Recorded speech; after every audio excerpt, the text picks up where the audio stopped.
A single dad janitor thought it was just another late shift at the school, until a tiny pair of shoes slipped from the balcony above. With one lightning-fast grab, he caught a falling toddler in one hand, steady as stone, while a room full of parents froze. What he didn't know was that her billionaire father was standing in the shadows, recording everything. At first, it looked like a miracle caught on camera. But then, whispers started. Accusations. Lies. And one viral clip twisted the truth into something that could destroy him. Now, with his job, his reputation, and even his daughter's future on the line, the man who saved a child will have to fight harder than ever to save his own.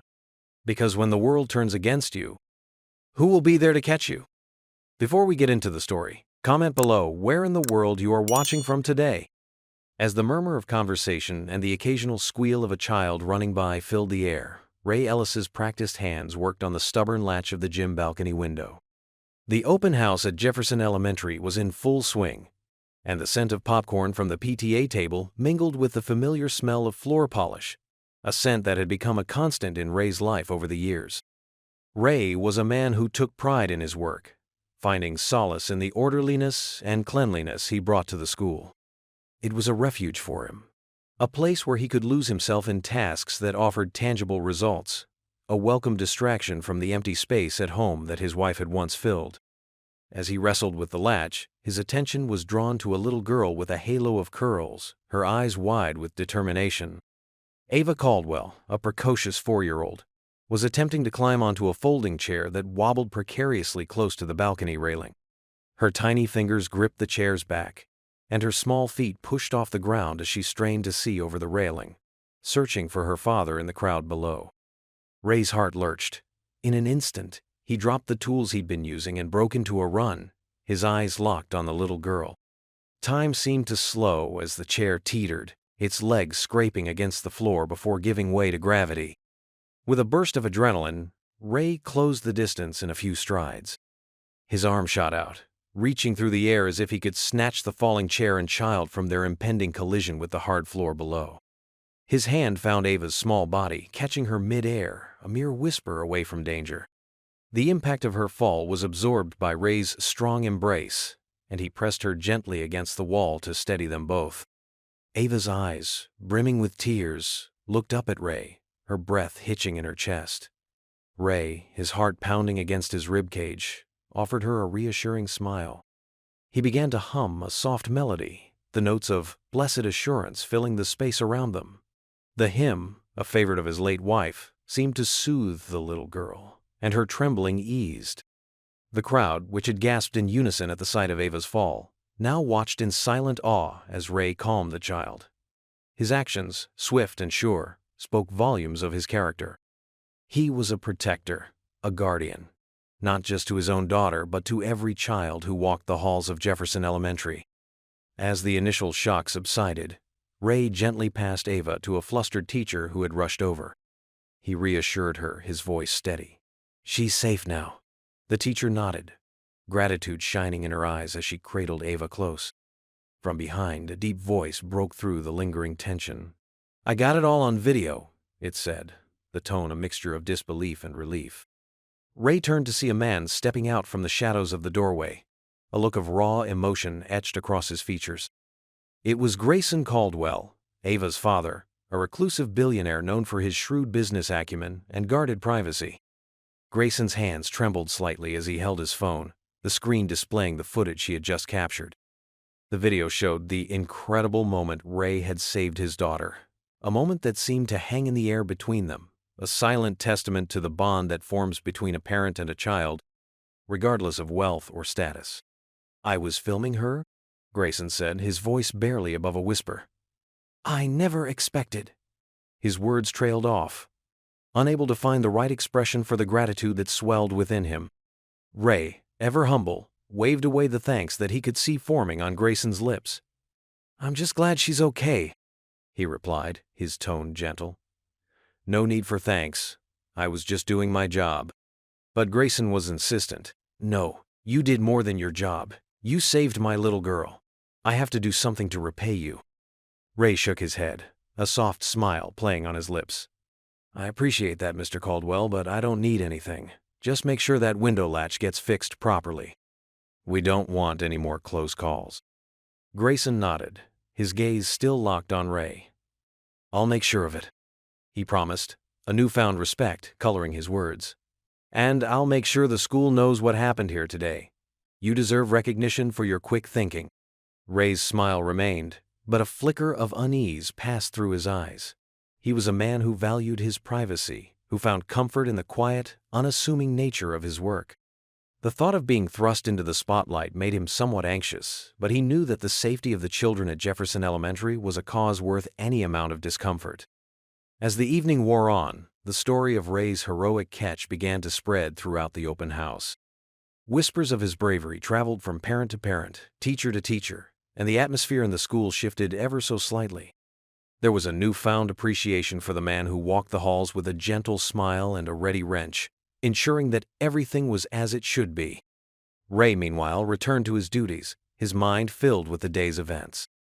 He thought of Ava, safe in her father's arms, and of Grayson, a man who had everything yet had been touched by the simplest act of kindness.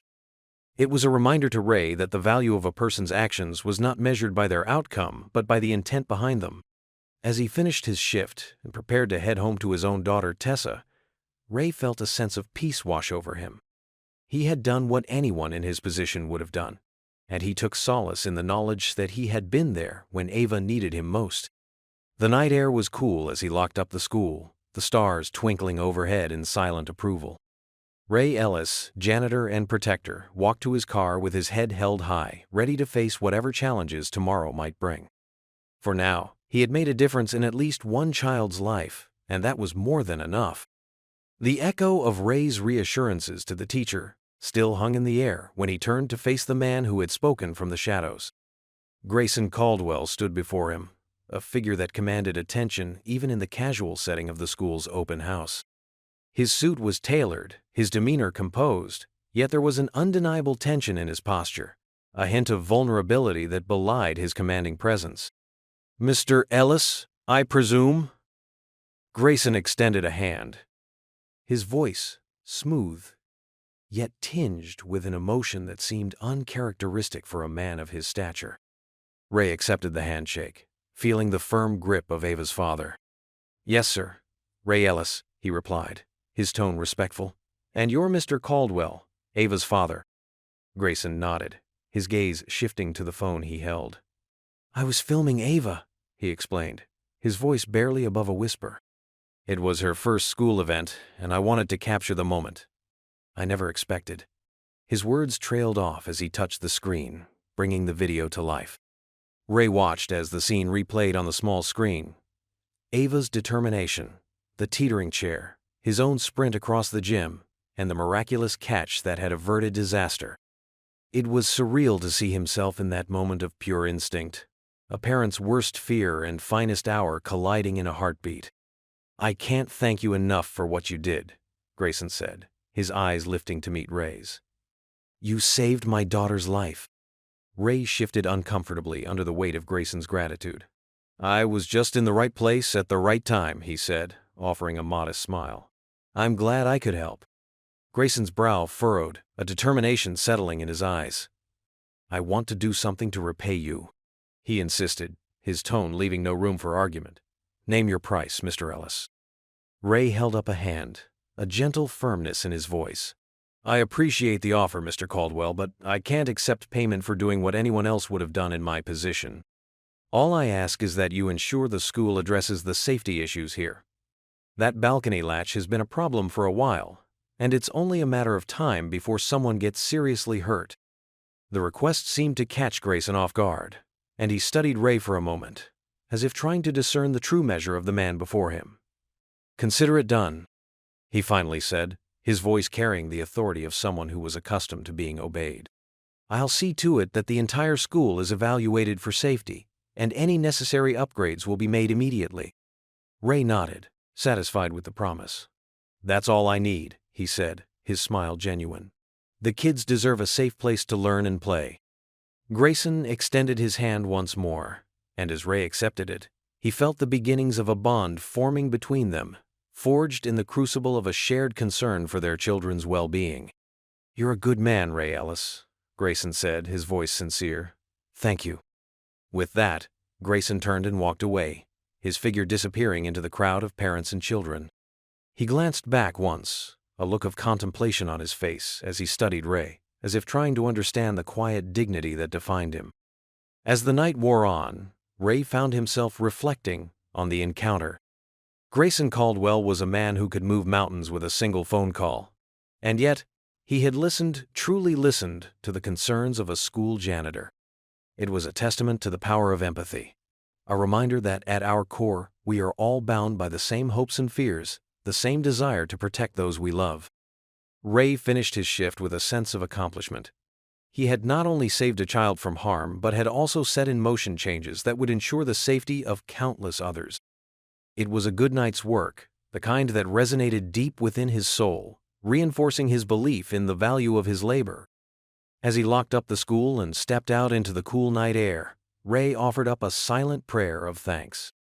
He asked for guidance and protection for the children of Jefferson Elementary, and for wisdom and humility as he navigated the days ahead. With the school secure and the stars twinkling overhead, Ray Ellis headed home, ready to embrace the adventures that tomorrow would surely bring. Ray Ellis woke to the soft hum of his daughter's voice as she sang a song of worship in her room upstairs. The sound of Tessa's singing was the sweetest part of his mornings, a reminder of the faith that had carried them through the darkest of times. He rose from his bed, the events of the previous evening still fresh in his mind, and made his way to the kitchen to prepare breakfast. As he flipped pancakes on the stove, Tessa bounded down the stairs, her eyes bright with the energy of youth. She was a beautiful girl, inside and out, with a spirit that shone brighter than the morning sun pouring through their kitchen window. "Morning, Dad," Tessa chirped, sliding into her chair at the table. She placed her phone next to her plate, the screen lighting up with a flurry of notifications.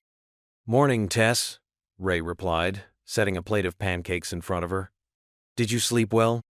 Tessa nodded, her attention already captured by whatever was happening on her phone. "Yeah, I did. But, Dad, you're not going to believe this," she said, her voice tinged with excitement. "Someone posted a video of you catching that little girl yesterday." Ray's hand paused mid-air, a spatula still clutched in his grasp. "A video?" he echoed, his brow furrowing. He hadn't considered the possibility that someone might have recorded the incident. "Yes, look." Tessa turned her phone towards him. And there it was, the moment that had seemed to unfold in a single, breathless instant was now immortalized online for all to see.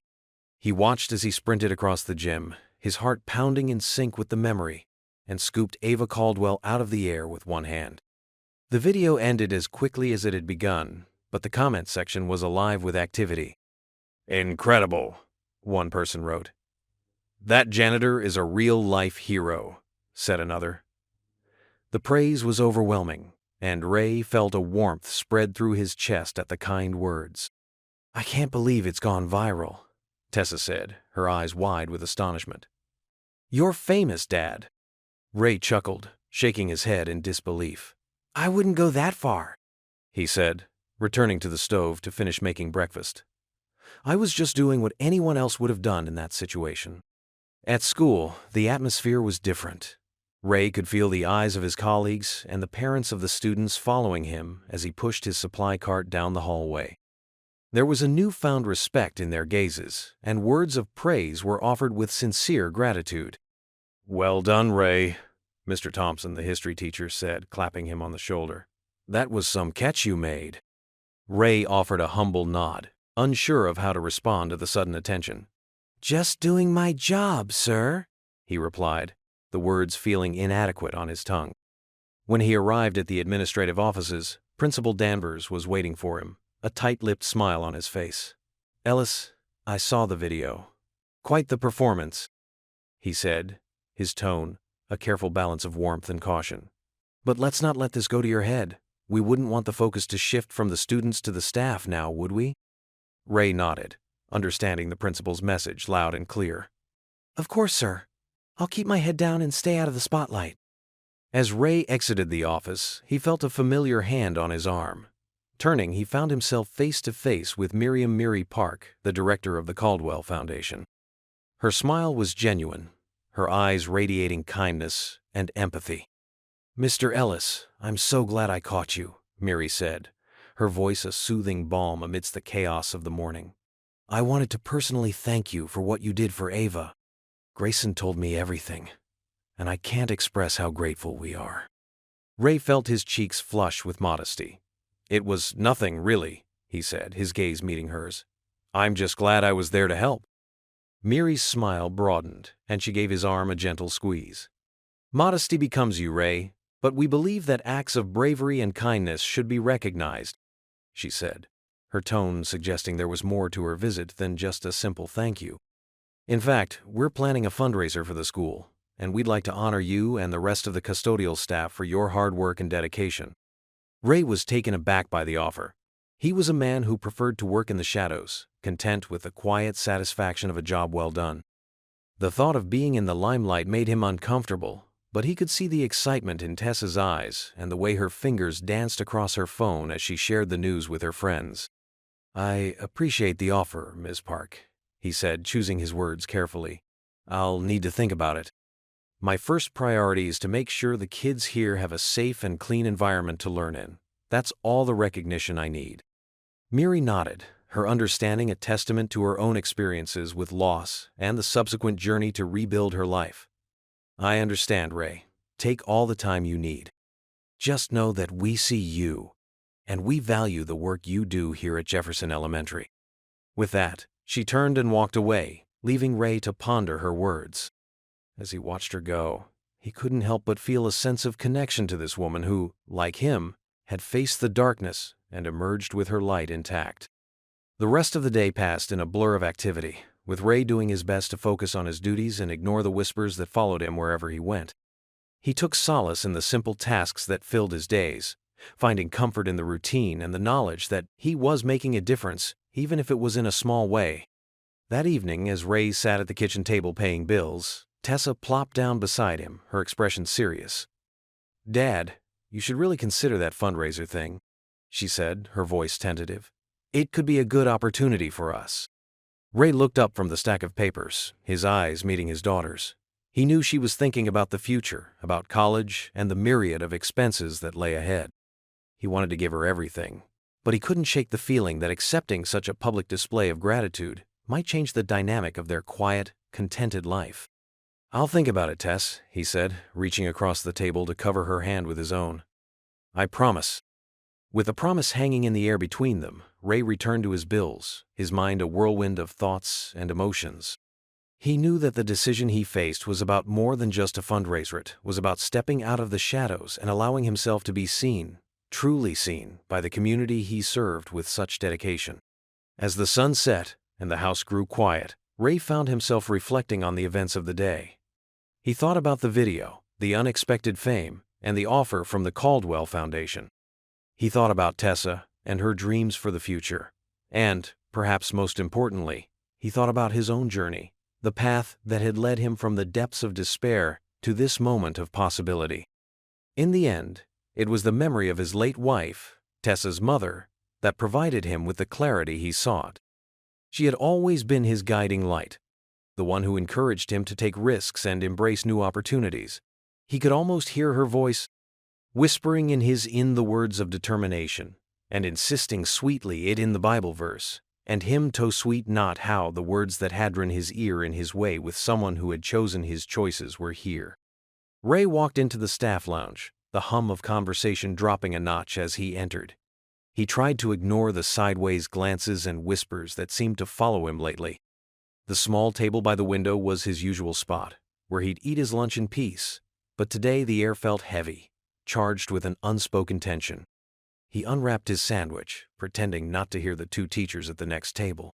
Their hushed voices carried the sting of judgment. "Did you see the news? Our janitor's getting more attention than the principal," one of them said, her tone dripping with disdain. "It's a bit much, isn't it? Him playing the hero." "It's not like he discovered the cure for cancer," the other replied, a sharp edge to her laughter. Ray's heart sank a little. He knew gossip was part of school life, but he hadn't expected it to cut quite so deep. He told himself it didn't matter, that he hadn't done what he did for accolades. But the words still stung, a reminder that not everyone saw him as just another person trying to do the right thing. The bell rang, signaling the end of the day, and Ray made his way to the front of the school for pickup duty. As he stood there, a parent approached him, a look of unease on her face. "I saw you on the news," she said, her voice carrying a hint of accusation. "It's interesting how some people are in the right place at the right time, isn't it?" Ray smiled politely, though her words felt like a cold slap. "I was just doing my job, ma'am," he replied, his voice steady despite the turmoil inside. As the last of the students left, Principal Danvers approached Ray, his expression a mix of concern and caution. "Ray, I've been thinking," he began, adjusting his tie nervously. "This whole situation, it's spiraling beyond the school's control. The district wants to bring in their PR team to manage the narrative." Ray frowned, unsure of what that meant for him. "I didn't ask for any of this, sir," he said, his unease growing. "I just want to make sure the kids are safe." Principal Danvers nodded, offering a thin smile. "I know, Ray, and we appreciate your dedication. But these things, they can get complicated. It's best if we let the experts handle it from here." Ray left school that day with a heavy heart. The praise that had once felt like a warm embrace now seemed to weigh him down like a wet coat. He couldn't shake the feeling that he was being swept along by forces beyond his control, and he wasn't sure he liked where the current was taking him. When he got home, Tessa was waiting for him at the kitchen table, her eyes bright with excitement. "Dad, guess what? The church choir is going on a trip to Nashville, and Mrs. Novak thinks I should go." Ray managed to smile, though his mind was still back at the school, tangled in the day's events. "That sounds wonderful, Tess," he said, ruffling her hair affectionately. "How much is it?" "400, she replied, her enthusiasm undimmed. "But I can get a part-time job to help pay for it. I really want to go, Dad." Ray's heart ached at the thought of his daughter working to pay for a trip that should have been a given. "We'll figure it out, sweetheart," he promised, his voice firm even as his thoughts raced. "We always do." That night, as Ray lay in bed, the whispers from the staff lounge echoed in his mind, mingling with the parents' veiled comment and Principal Danvers' words of caution. He realized that the simple, quiet life he'd built for himself and Tessa was changing, whether he liked it or not. But as he thought of Tessa's bright eyes and her love for music, he knew that some things were worth fighting for. He would do whatever it took to keep his daughter's dreams alive, even if it meant stepping out of the shadows and into the spotlight that he had never sought nor wanted. With a silent prayer for strength and guidance, Ray closed his eyes, ready to face whatever tomorrow might bring. The next day in the principal's office, where Grayson arrives unannounced carrying a laptop. The morning sun filtered through the blinds, casting striped shadows across Principal Danvers' desk. Ray stood uneasily to one side, summoned moments before by a secretary's terse phone call. He wasn't sure what to expect, but the knot in his stomach told him it was something big. The door opened, and Grayson Caldwell stepped in, his presence commanding the room despite his casual attire. He carried a sleek laptop under one arm and an air of determination that seemed to push the walls back. "Mr. Caldwell," Principal Danvers greeted, rising from his chair with a practiced smile. "To what do we owe the pleasure?" Grayson nodded in acknowledgement, but wasted no time. "I have something to show you," he said, setting the laptop on the desk and opening it. "It's the full video from the night of the open house." Ray's heart skipped a beat. He remembered the feeling of Ava's small body in his arms, the rush of adrenaline, the silent prayer of thanksgiving. He hadn't seen the video, but he'd lived it. The principal leaned forward, his curiosity piqued. Grayson hit play, and the screen came to life. There was Ray, focused on the stubborn latch, unaware of the drama about to unfold. Then the chair tipped, and time seemed to slow down. Ray's sprint and leap were a blur of motion, culminating in the one-handed catch that snatched Ava from danger. The room fell silent as they watched Ray gently comfort the little girl, his voice too low to be heard over the murmur of the crowd. When the video ended, Grayson closed the laptop with a soft click. "I wanted you to see this," Grayson said, his gaze fixed on Principal Danvers. Ray's actions were instinctive and selfless. He deserves recognition, and this school deserves to be safe. Principal Danvers cleared his throat, tugging at his tie. "Mr. Caldwell, we're grateful for your concern." "I'm not looking for gratitude," Grayson interrupted, his tone firm yet respectful. "I'm here to make things right. I'm donating the funds needed to repair the balcony and ensure the entire school is up to code. Plus, a bonus for the staff. They work hard and deserve it." The principal's eyes widened at the offer. But before he could respond, Grayson turned to Ray. "You asked for the latch to be fixed. I'm making sure it happens, and more." Ray felt a mixture of gratitude and embarrassment. He wasn't used to being the center of attention, especially not from a man like Grayson Caldwell. "I appreciate it, sir," he managed to say, "but I was just doing my job." "No, Ray," Grayson replied, a new warmth in his voice. "You were doing much more than that." As Ray leaves the building feeling hopeful, a notification pings on his Finea news alert featuring a cropped, misleading video painting him as reckless. The meeting concluded, and Ray stepped out of the principal's office, his mind buzzing with the morning's developments. The promise of repairs and bonuses was more than he could have hoped for, and Grayson's words of appreciation rang in his ears. As he walked across the schoolyard, the sun touched his face, and for a moment the world seemed brighter, full of potential. He pulled out his phone to check the time and saw the notification icon flashing at the corner of the screen. Curious, Ray tapped the alert, and his heart sank as he watched a clip of the rescue but not the one Grayson had shown in the office. This version was crudely edited, cutting out the moments before the catch, making it look as though Ray had carelessly tossed Ava into the air, catching her only at the last second for the thrill of it. The headline screamed, "Janitor's dangerous stunt with Toddler for viral fame?" Ray's breath caught in his throat. Anger, disbelief, and a heavy sense of dread washed over him. The comments below the video were a mix of outrage and support, but the damage was done. The truth had been twisted, turned into a spectacle that bore no resemblance to the reality of that night. He stood there, frozen, as the weight of the situation settled on his shoulders. The video had already amassed thousands of views and shares, and he knew it was only a matter of time before Tessa saw it too. With a deep breath, Ray pocketed his phone and started the walk home, his steps heavier than before. The hopeful light that had sparked in him was now dimmed by the harsh glare of public scrutiny. But as he moved forward, he clung to the truth of what he knew: he had acted to save a child, not for notoriety or gain. And somewhere in the turmoil of his thoughts, a silent prayer formed, seeking guidance and strength to face whatever was to come. Early morning in Ray's locker room, Principal Danvers walks in looking grim. The air was thick with the scent of bleach and floor wax, a smell that usually meant a day's work done right. But today, it felt like a shroud. Ray was checking his mop bucket, making sure everything was ready for the day, when Principal Danvers appeared in the doorway. His presence was as unwelcome as a storm cloud on a picnic day. The principal's eyes darted around the room before settling on Ray with an apologetic grimace. "Ellis," Principal Danvers began, his voice a notch lower than usual, "we need to talk." Ray straightened up, his heart thudding in his chest. He had a bad feeling about this.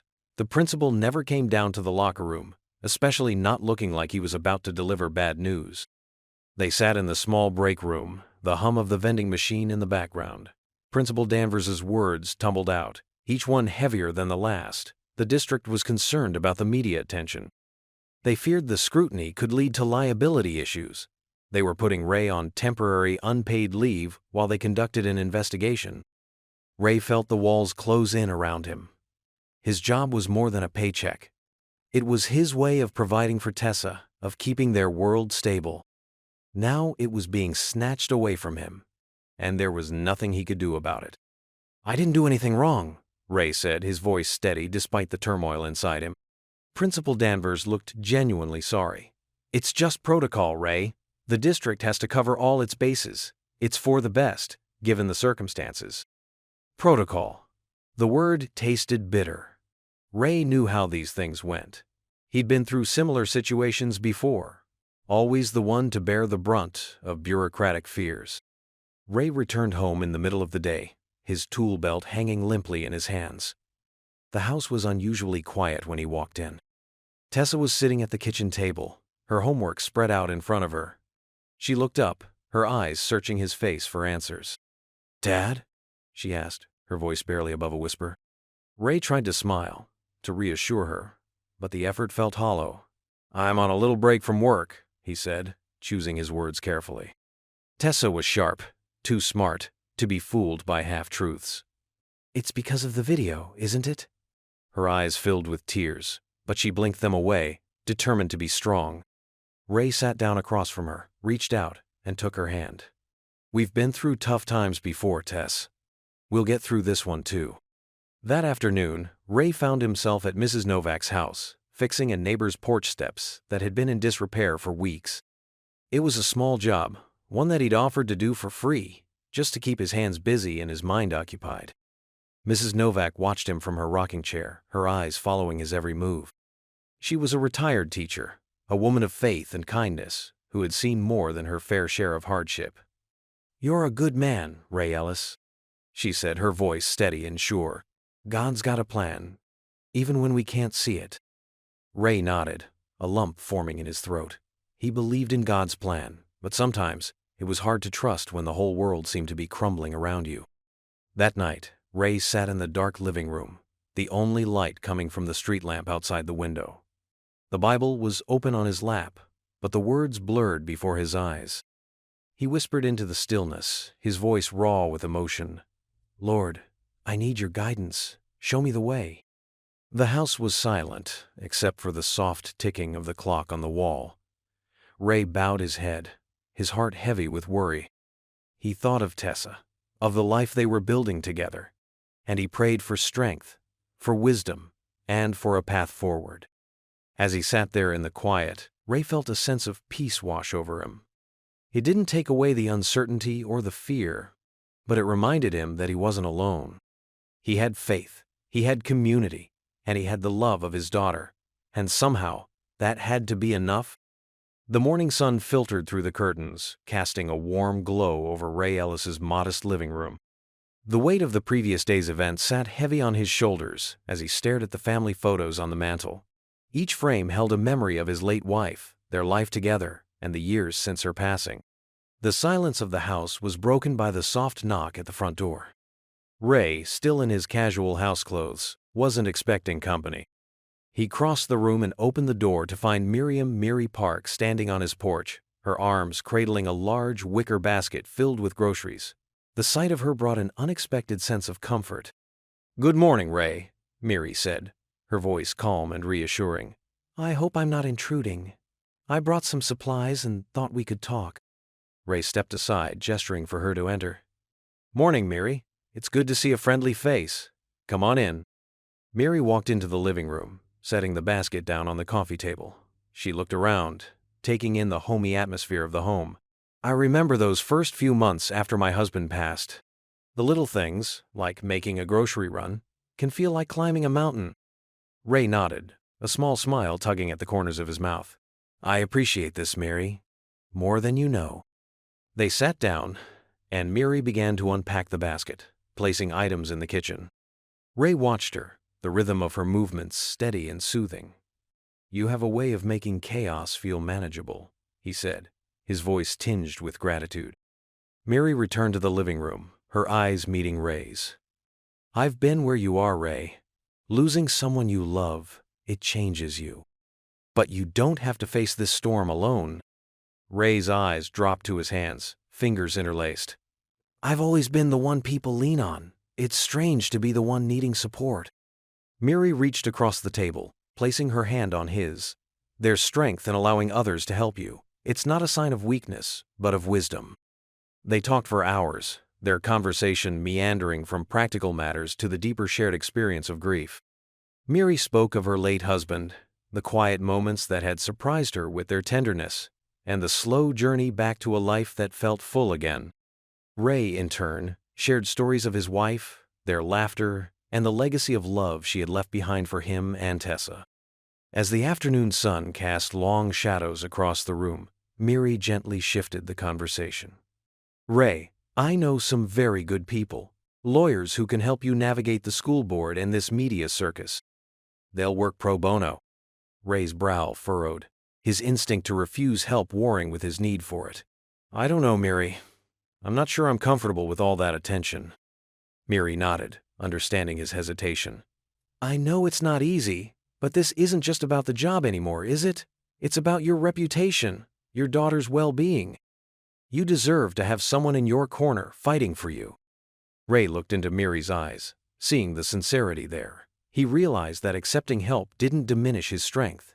It allowed him to stand taller in the face of adversity. "All right," he said, his voice steady. "I'll accept your help, for Tessa's sake, and for my own peace of mind." Miri's smile was like a balm to Ray's weary soul. "Good. I'll make some calls and set everything up. You're not alone in this, Ray." As they shook hands, the afternoon sun caught the gold in Miri's hair, creating a halo effect around her. Ray felt a spark of something he hadn't felt in a long time: hope. With a promise to be in touch soon, Miri stood up, gathering her things. Ray walked her to the door, a sense of quiet anticipation settling over him. The road ahead was uncertain, but with Miri's help, he felt ready to face whatever came next. "Thank you, Miri," Ray said, his hand on the doorknob. "For everything." Miri offered him a warm, encouraging smile. "We'll get through this together, Ray. You'll see." As she stepped out onto the porch, Ray watched her go, the setting sun casting a warm, golden light over the neighborhood. He closed the door softly behind her, the sound echoing in the quiet house. With a deep breath, Ray turned back to the living room, his gaze falling once again on the family photos. This time, however, the images were tinged with a newfound sense of possibility. Perhaps he thought this was the beginning of a new chapter, one filled with unexpected allies and the promise of a brighter tomorrow. For the first time in days, Ray Ellis allowed himself to believe that things just might work out in the end. And as he began to put away the groceries Miri had brought, he found himself humming the same hymn he'd whispered to calm little Ava Caldwell, a hymn of assurance, of blessings, and of the enduring power of faith. The bell tower of the Little Rose Community Church chimed softly as the morning sun cast a golden hue over the small town. Ray and Tessa Ellis walked up the familiar stone path, the scent of lilacs from the garden bed sweetening the air. It was a day of worship, reflection, and for them, a much-needed respite from the whirlwind of recent events. Inside the church, the creak of wooden pews and the rustle of hymn books being opened greeted them. Mrs. Novak, their steadfast neighbor, was already there, her silver hair neatly pinned up, a welcoming smile on her face as she saved them a spot. "Ray, Tessa, I'm so glad you could make it," she said, her eyes twinkling with a mix of warmth and concern. As the congregation settled, Pastor Luis stepped up to the pulpit. His voice, gentle yet firm, filled the sanctuary. "Today, I want to talk about the unseen heroes among us," he began, his gaze sweeping over the faces, young and old, that made up their church family. "These are the people who act without expecting recognition, who serve quietly, whose deeds might go unnoticed by the world, but not by God." Ray felt the pastor's words settle into his heart. He thought of the countless times he'd patched up a leaky faucet, swept away broken glass, or offered a listening ear to a student in need. These were small acts, unremarkable to many, but they were his way of taking care of his community. Tessa, sitting beside him, adjusted the collar of her choir robe, her fingers nervously fidgeting with the fabric. When it was time for the choir to sing, she rose with the others, her voice blending into the harmonious melody of Amazing Grace. The purity of her soprano soared above the others, filling the space with a sound so touching that it brought a hush over the congregation. As Tessa sang, Ray noticed people nodding, their eyes closed in contemplation or brimming with unshed tears. He felt a swell of pride for his daughter, who, despite the turmoil at home, could stand before them and sing of grace and redemption with such conviction. When the service ended, parishioners lingered in the aisles, their conversations a low hum. Several approached Ray, pressing envelopes into his hands or pockets, their notes of encouragement scribbled with words of admiration and support. "We're praying for you, Ray," one said. Another clasped his hand firmly. "Don't let the world dim your light." Ray's heart, heavy with worry, felt a little lighter with each word of kindness. He tucked the envelopes into his jacket, promising to read them later when he could savor the sentiment in private. As they made their way to the church steps, the warmth of the community's embrace still enveloped them. But as they descended, Ray's eyes fell upon a woman he didn't recognize standing by a sleek, black car parked at the curb.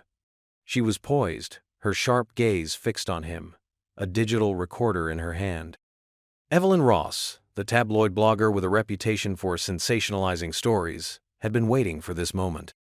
Her introduction was abrupt, her tone casual yet probing. "Ray Ellis? I'm Evelyn Ross from the Buzz blog. I was hoping to ask you a few questions about your recent moment of fame." Ray's momentary sense of peace gave way to a knot of apprehension. He glanced at Tessa, whose expression mirrored his own unease. They were about to face another unexpected challenge, but together they would stand strong. The morning air was crisp, carrying the faintest hint of autumn as Ray stood on his porch, sipping a cup of coffee. The quiet of the neighborhood was a stark contrast to the storm brewing inside his home. Just as Tessa was leaving for school, a barrage of notifications began to ping from her phone. Curious, she unlocked the screen, and her face fell. "Dad," she called out, her voice tinged with alarm, "you need to see this." Ray set his coffee mug down on the porch railing and walked back into the house. The screen of Tessa's phone was filled with a sensationalist headline, "School Janitor's Heroic Rescue Staged for Cash." Beneath it, a photo of Ray, looking more haggard than heroic, was splashed across the homepage of Evelyn Ross's notorious blog. The words were a punch to the gut. Ray felt the world tilt slightly off its axis. He had barely processed the headline when the phone on the kitchen wall began to ring. "Mr. Ellis?" a voice on the other end of the line asked after Ray answered. "This is Child Protective Services. We've received several calls regarding the welfare of your daughter. We're required to conduct a home visit." Ray's heart sank. He knew exactly what this was about. The timing of the article and the CPS call was no coincidence. He managed a polite response, his voice betraying none of the turmoil he felt inside. "Of course, I understand. Tessa is well cared for, but I'll cooperate however I can." The day unraveled quickly. Calls flooded Ray's phone, a mix of concerned friends and neighbors, and reporters looking for a scoop. Each call chipped away at his composure, but he faced them all with a quiet dignity, refusing to let his anger show. By midday, a CPS social worker arrived at the Ellis residence. She was a young woman named Sarah, with kind eyes and a clipboard clutched tightly to her chest. Ray welcomed her in, showing her around the modest home, introducing her to Tessa, who was doing her homework at the kitchen table. The house was clean and orderly, a testament to Ray's meticulous nature. Every room told a story of love and perseverance. The social worker took notes, asked questions, and observed the interactions between father and daughter.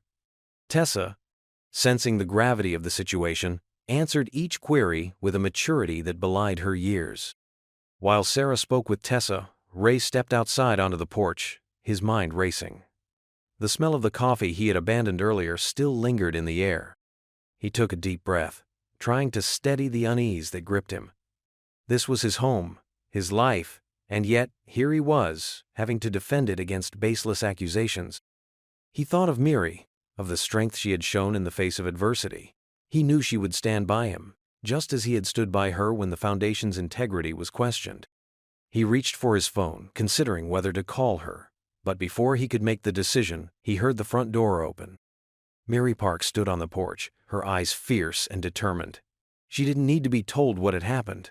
The pain etched on Ray's face said it all. Without a word, she crossed the porch and wrapped her arms around him in a warm, steadfast embrace.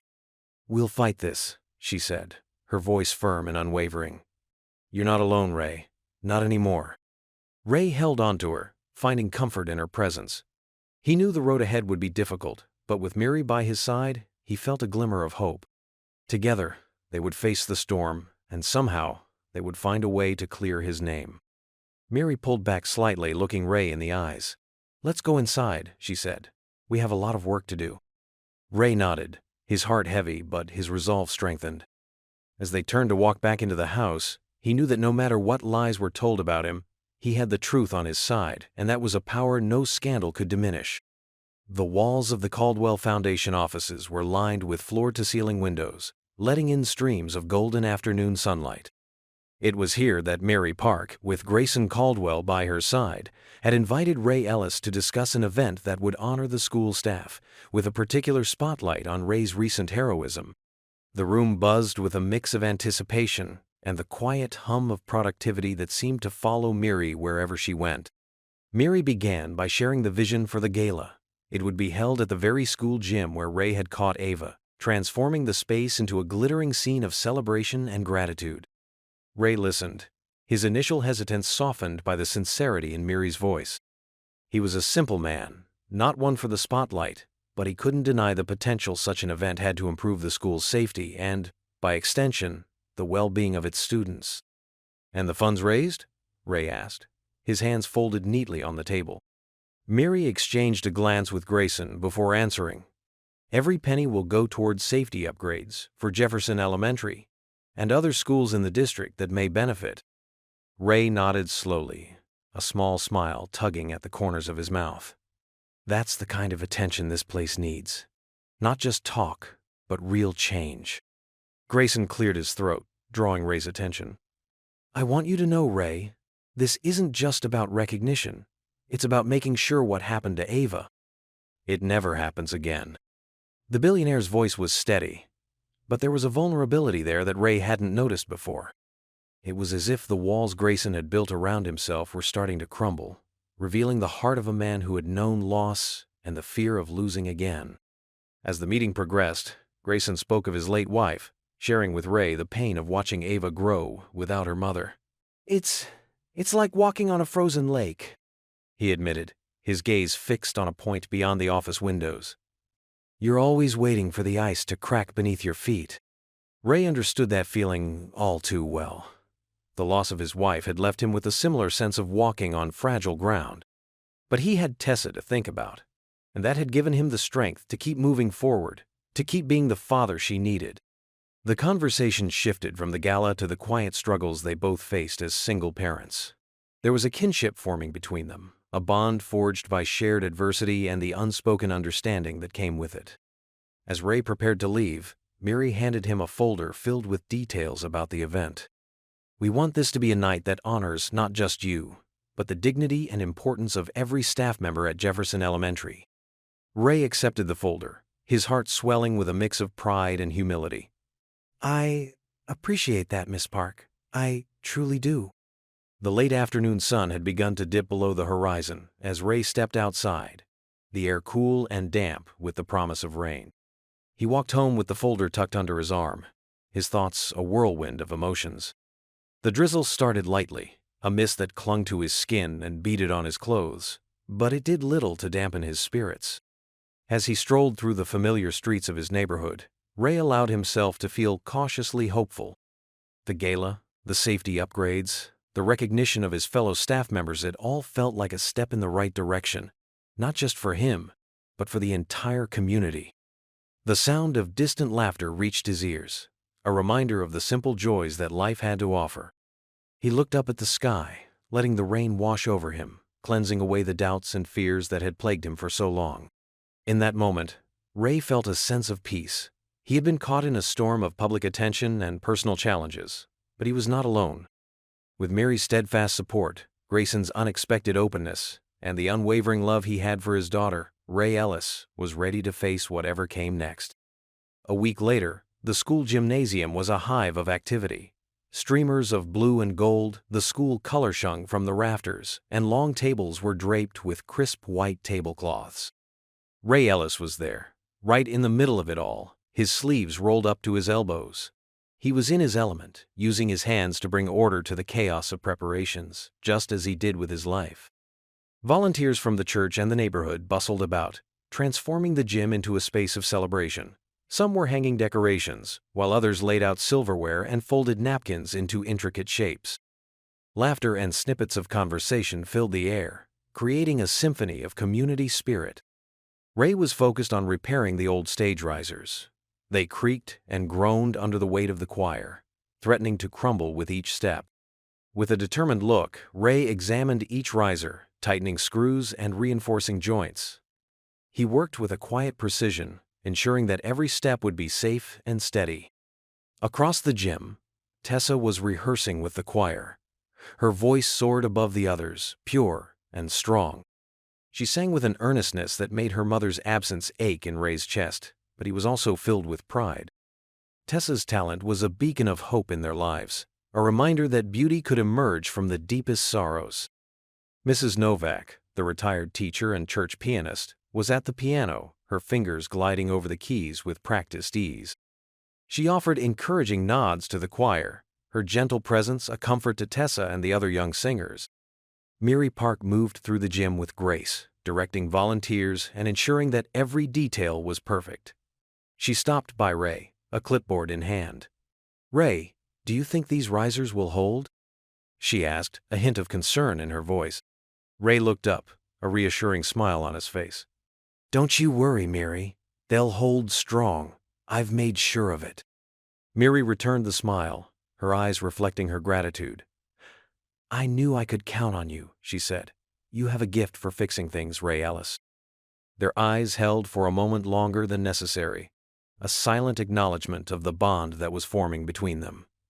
It was a bond forged by shared loss and the gradual reawakening of hope. As the afternoon wore on, the gym began to take on a magical quality. The string lights twinkled overhead, casting a warm glow over the faces of the volunteers. The air was filled with the scent of sawdust and the sound of hammers tapping in a steady rhythm. Tessa's choir finished their rehearsal, and the students dispersed, leaving Tessa and Mrs. Novak alone at the piano. Tessa approached her father, a shy smile playing on her lips. "Dad, Mrs. Novak says I'm ready to sing solo at the gala," she said, her voice tinged with both excitement and nervousness. Ray set down his tools and wiped his hands on a rag. He looked at his daughter with a mixture of pride and concern. "Are you sure you're comfortable with that, Tess?" he asked, his voice gentle. Tessa nodded, her eyes shining with determination. "I want to do it, Dad. For you. For us." Ray pulled Tessa into a hug, his heart swelling with love. "Then that's what you'll do, sweetheart. You'll sing your heart out, and I'll be right there, cheering you on."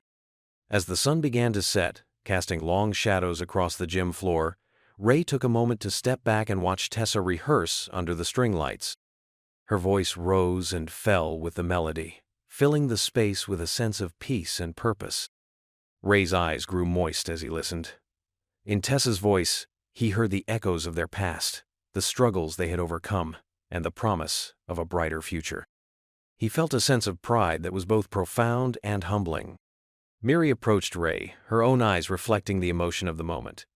"She has a beautiful voice," she said softly, "just like her father has a beautiful heart." Ray turned to Miri, his smile tinged with a hint of embarrassment. "Thank you, Miri," he said, "for everything, for seeing us seeing me." Miri reached out and squeezed Ray's hand, a silent pledge of her unwavering support. Together, they watched Tessa sing, a living testament to the power of love, faith, and community. As the final notes of the song faded into the quiet of the evening, Ray and Miri stood side by side, their hands still clasped together. In that moment, the gym was more than just a space. It was a sanctuary, a place where broken things were mended, where hope was restored, and where the heart could find solace in the simple beauty of a young girl's song.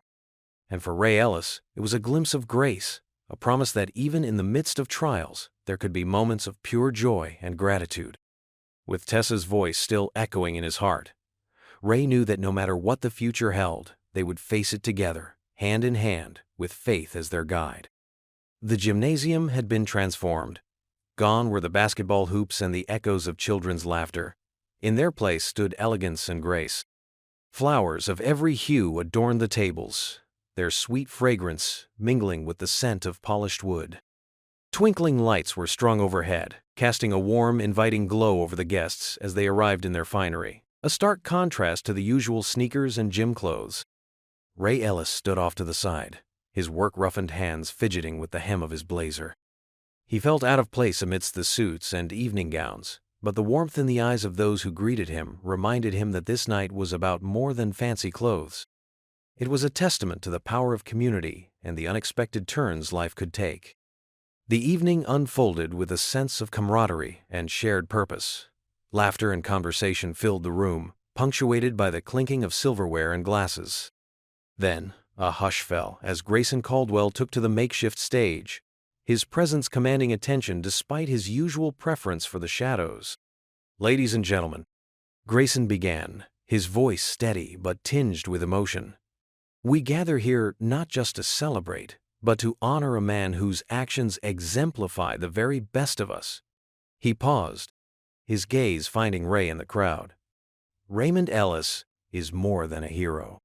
He is a reminder that courage isn't just found in grand gestures, but in the quiet, everyday acts of looking out for one another." The room erupted in applause, and Ray felt his face flush with a mixture of embarrassment and gratitude. Grayson continued, outlining the new district-wide safety funding that would ensure every school in the area could make necessary improvements. But it was the announcement of the Trade Apprenticeship Scholarship in Ray's name that left him speechless. This scholarship will provide opportunities for students to learn valuable skills, to understand the importance of hard work, and to carry on the legacy of service that Mr. Ellis embodies, Grayson said, his eyes never leaving Ray's. "It's a small way of saying thank you for a lifetime of unsung deeds." Ray's eyes glistened with unshed tears as the crowd rose to their feet, their applause thunderous. He felt Tessa's hand slip into his, squeezing tightly. When the clapping finally subsided, Ray was called to the stage. He approached with hesitant steps, overwhelmed by the magnitude of the moment. Accepting the microphone, Ray cleared his throat. I don't know what to say," he began, his voice husky with emotion. "I was just doing what anyone else would do. But I am grateful. Grateful for the chance to make a difference, for the kindness shown to me and my daughter, and for the reminder that no act of goodness, no matter how small, is ever wasted." As he stepped down from the stage, the crowd's applause following him, Ray felt a profound sense of connection to every person in the room. He had been seen, not just for the one-handed catch, but for the man he had always strived to be, man of faith, of integrity, and of service. The night wore on, and slowly, the guests began to take their leave. The gym began its transformation back to its everyday self, the magic of the gala lingering in the air. Ray, armed with a broom and a trash bag, set about helping with the cleanup, his heart full but his body moving on autopilot. Miri approached him, her heels clicking softly against the gym floor. "You don't have to do this, Ray," she said gently. But he just smiled and shook his head. "It's what I do, Miri," he replied. "I clean up, I fix things, it's comforting." She nodded, understanding the simplicity of his words. Together, they worked in comfortable silence, punctuated by the occasional shared glance or soft laugh. When the last of the guests had departed and the gym was once again empty, save for the two of them, Miri approached the old boombox resting on a table and turned the dial. Soft music filled the room, a slow, sweet melody that seemed to wrap around them like a warm embrace. "May I have this dance?" Miri asked, her voice barely above a whisper. Ray hesitated for only a moment before extending his hand. "I'd be honored," he said, his voice echoing the tender ache in his chest. They came together in the middle of the gym, the twinkling lights casting a soft glow over them. As they swayed to the music, Ray found himself lost in Miri's gentle gaze. They were two souls, each carrying their own scars and stories, finding solace in the quiet strength of the other. They danced without speaking, their bodies moving in harmony, their hearts beating in sync.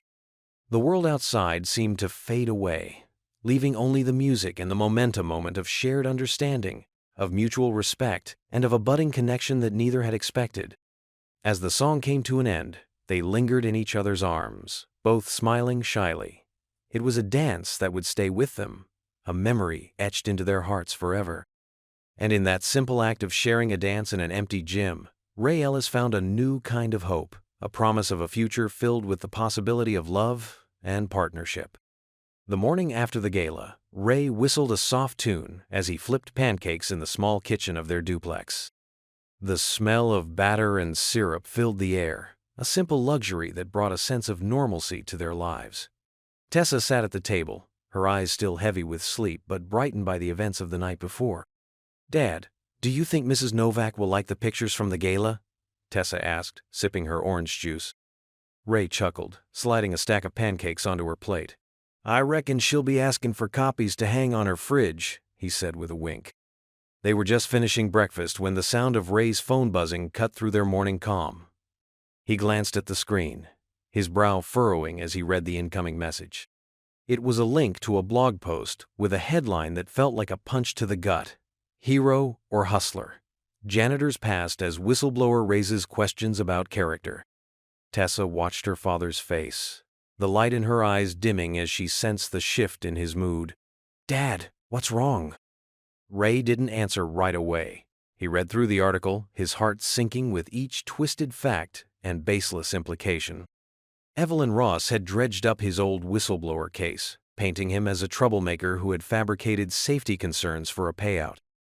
The story was a masterpiece of manipulation, designed to cast doubt on his integrity and exploit the fears of the community. It's just more lies, Tess, Ray said, his voice steady despite the anger and hurt churning inside him. We know the truth, and that's what matters. But the truth seemed to carry little weight these days. By the time Ray arrived at the school, the damage had already been done.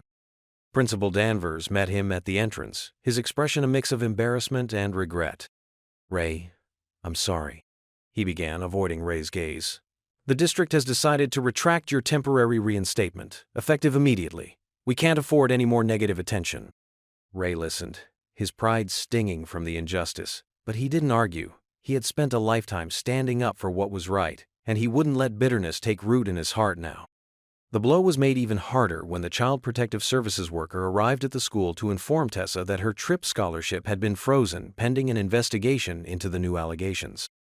Ray watched his daughter's face fall, her dreams of Nashville slipping through her fingers, and his resolve hardened.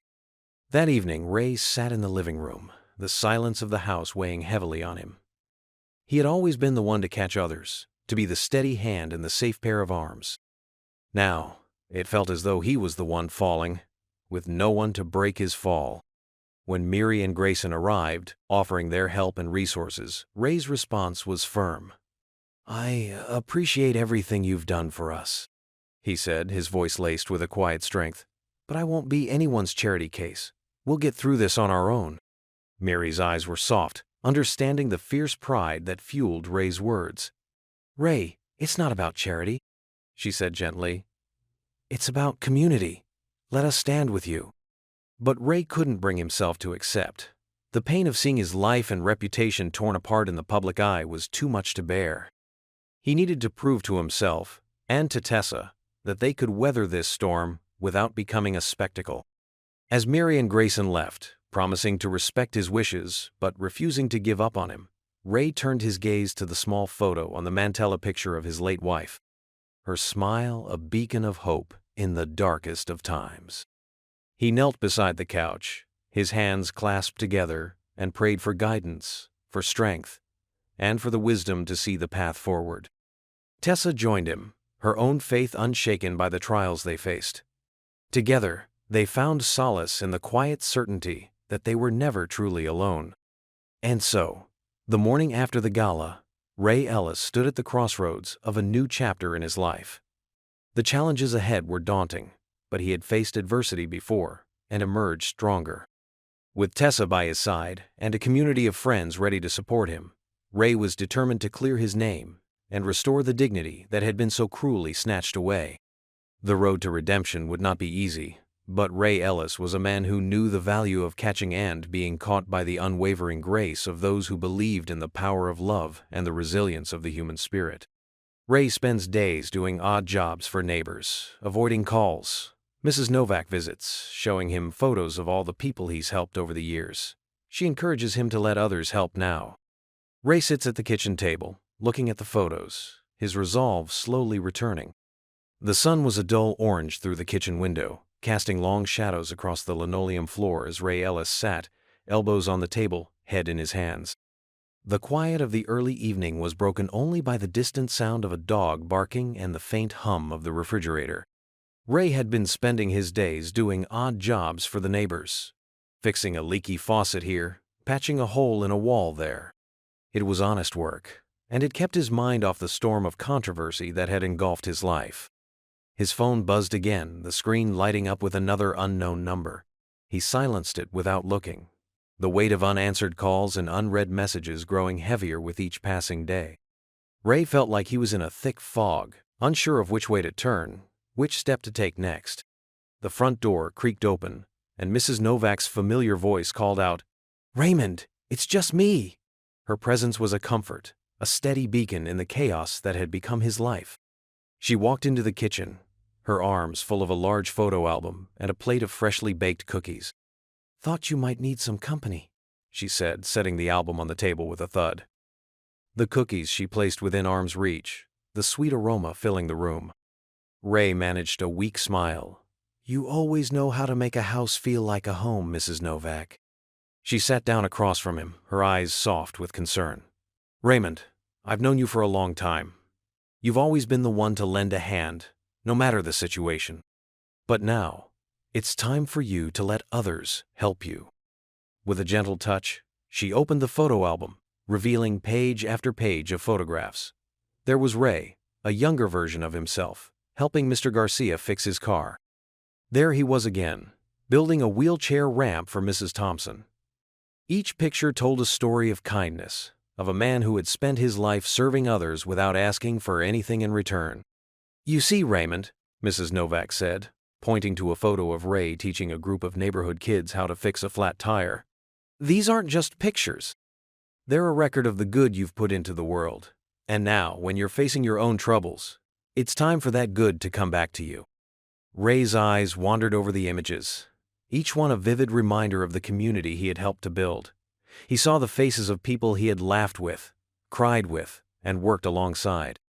He saw the impact of his actions, the tangible evidence of his faith put into practice. Mrs. Novak continued, "You've been a pillar for so many, Ray. It's okay to lean on others when you need to. It's not a sign of weakness. It's a testament to the strength of the community you've nurtured."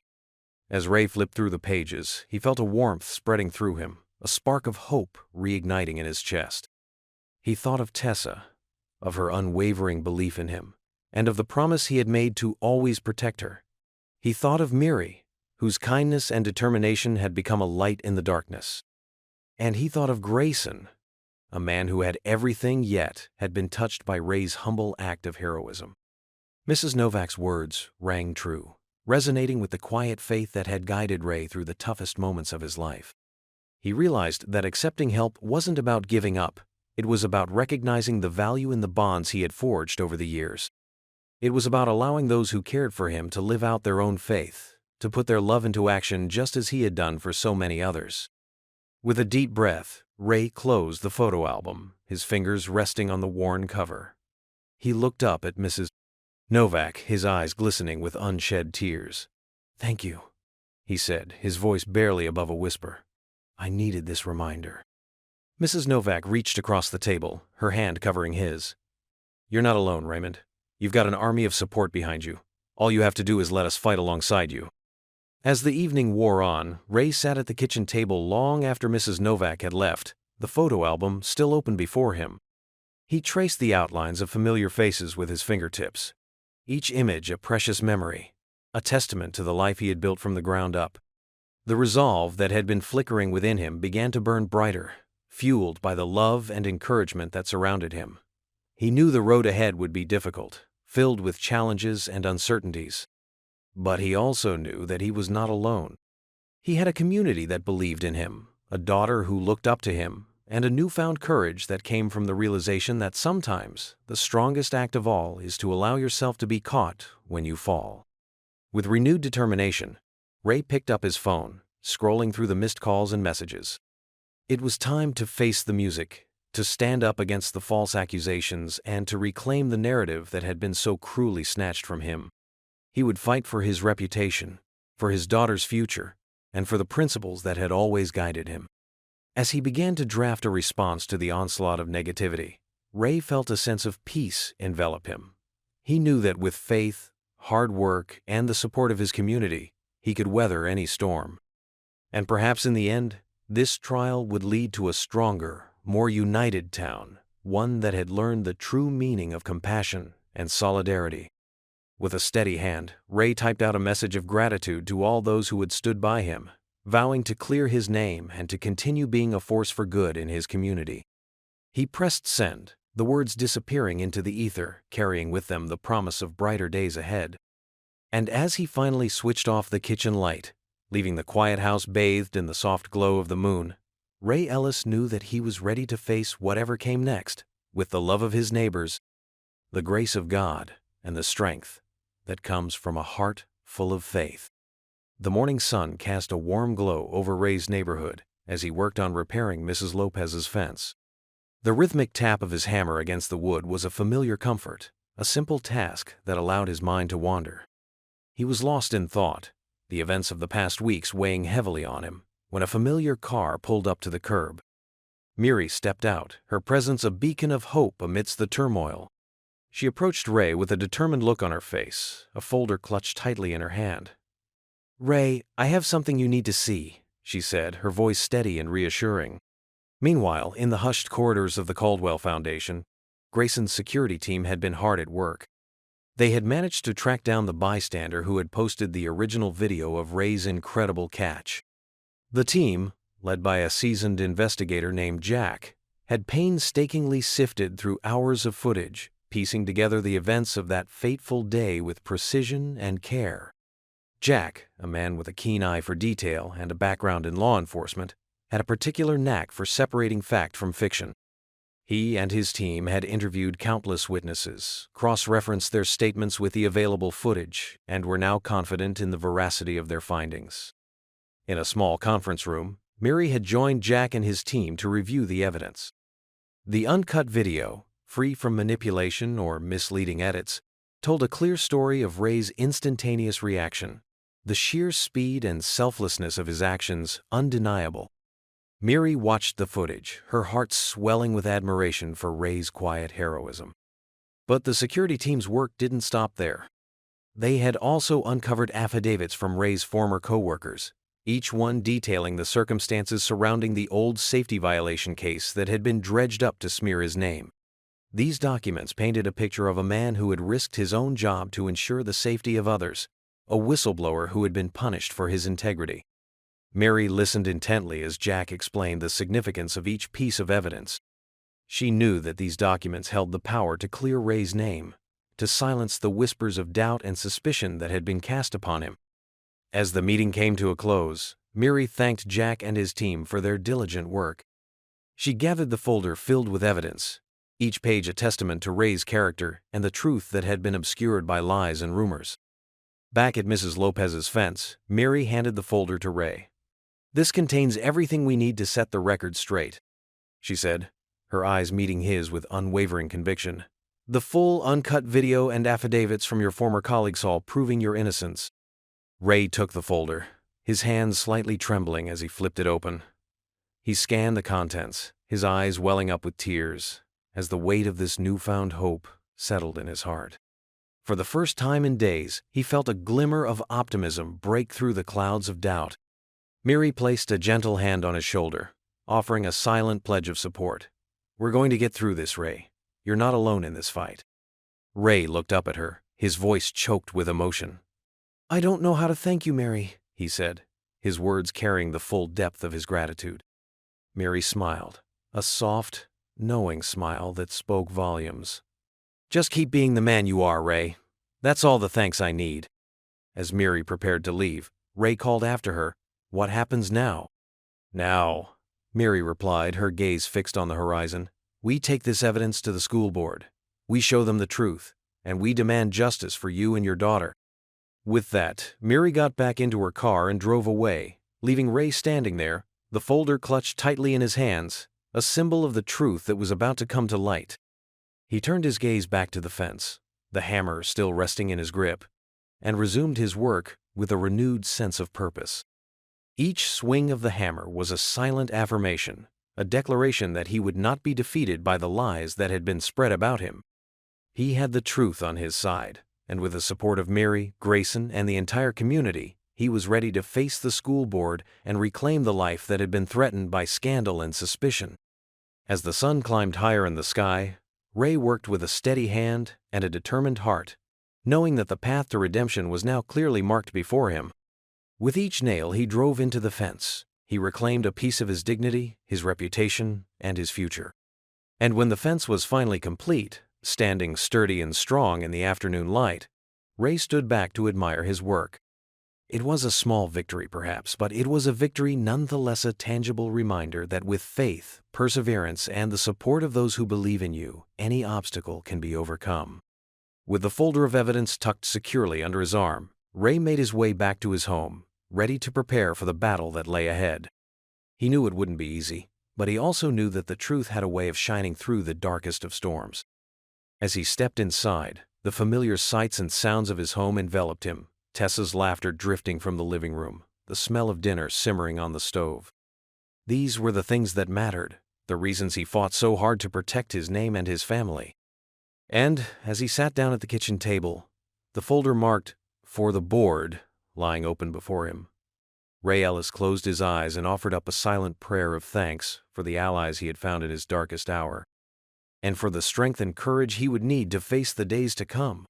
The church basement was humming with activity, the air filled with the scent of freshly printed T-shirts and the sound of murmuring voices. Pastor Louis stood at the front, his calm demeanor a steady beacon for the community members gathered before him. They had come together, stirred by a shared desire to stand with Ray Ellis, a man who had become a symbol of courage and integrity in their town. Pastor Louis raised his hands, a gentle smile playing on his lips as the room quieted. "Friends, we are here to show our support for Ray, a man whose actions have spoken louder than any words could. He has served us all with humility and grace, and now it's our turn to stand by him." The pastor's words washed over the crowd, reinforcing their resolve. They nodded in agreement, their faces etched with determination. Mrs. Novak, her hands as skilled with a pen as they were with piano keys, collected donations for Tessa's choir trip to Nashville. The envelopes began to pile up on the folding table beside her, each one a tangible token of the community's love and support. Next to her, a group of volunteers worked a makeshift screen printing station, churning out shirts that bore the message, "We stand with Ray." The ink was still damp on the fabric as they were folded and packed into boxes, ready to be worn at the upcoming school board hearing. As the planning continued, the room buzzed with a palpable energy. Ideas were exchanged, tasks were assigned, and the community's collective strength grew with each passing moment. They were a tapestry of diverse threads, woven together by the shared belief that when one of their own was in need, they would all rise to the occasion. Meanwhile, Ray, unaware of the gathering in his honor, was several blocks away, repairing a neighbor's fence. The work was honest, and the afternoon sun warm on his back. It was a simple task, one that grounded him in the present and offered a respite from the swirling uncertainties of his life. As the final nail was hammered into place, Ray wiped the sweat from his brow and glanced at his watch. It was time to head home, to be there for Tessa when she returned from school. He packed up his tools, his mind filled with thoughts of his daughter and the challenges they still faced. Little did he know, a surprise awaited him at the church. The church basement was a hive of activity when Ray pushed open the door.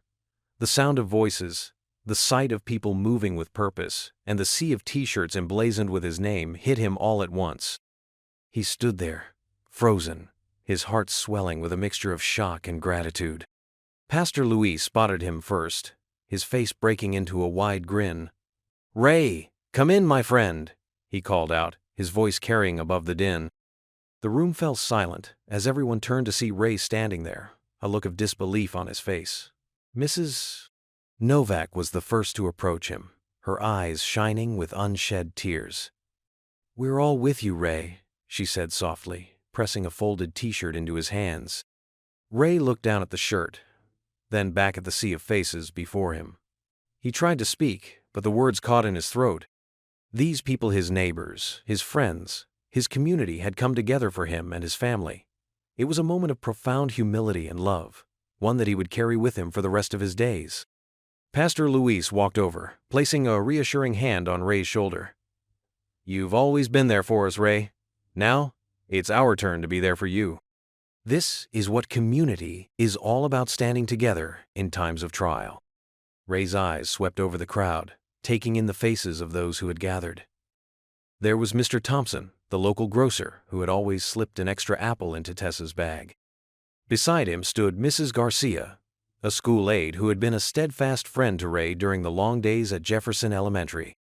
And there, in the back, was young Jamie Peterson, a former student who had struggled with reading until Ray sat with him after school, helping him sound out each word.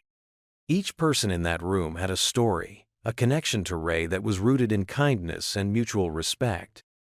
They had come together, not out of obligation, but out of a genuine desire to support a man who would always put others before himself. As the reality of the moment sank in, Ray felt a sense of peace envelop him. He was not alone in this fight. With these people by his side, he could face whatever lay ahead. "Thank you," he finally managed to say, his voice thick with emotion. "I don't know what to say, except that I am profoundly grateful for each and every one of you." The room erupted in applause, a symphony of clapping hands and cheers that echoed off the basement walls. Ray stood there, a humble man buoyed by the love and support of his community, ready to face the days ahead with renewed strength and hope. The gathering continued, with people signing up to speak at the hearing and others organizing carpools to ensure a strong showing of support. As the afternoon wore on, the energy in the room never waned. They were united, a force to be reckoned with, standing shoulder to shoulder in defense of one of their own.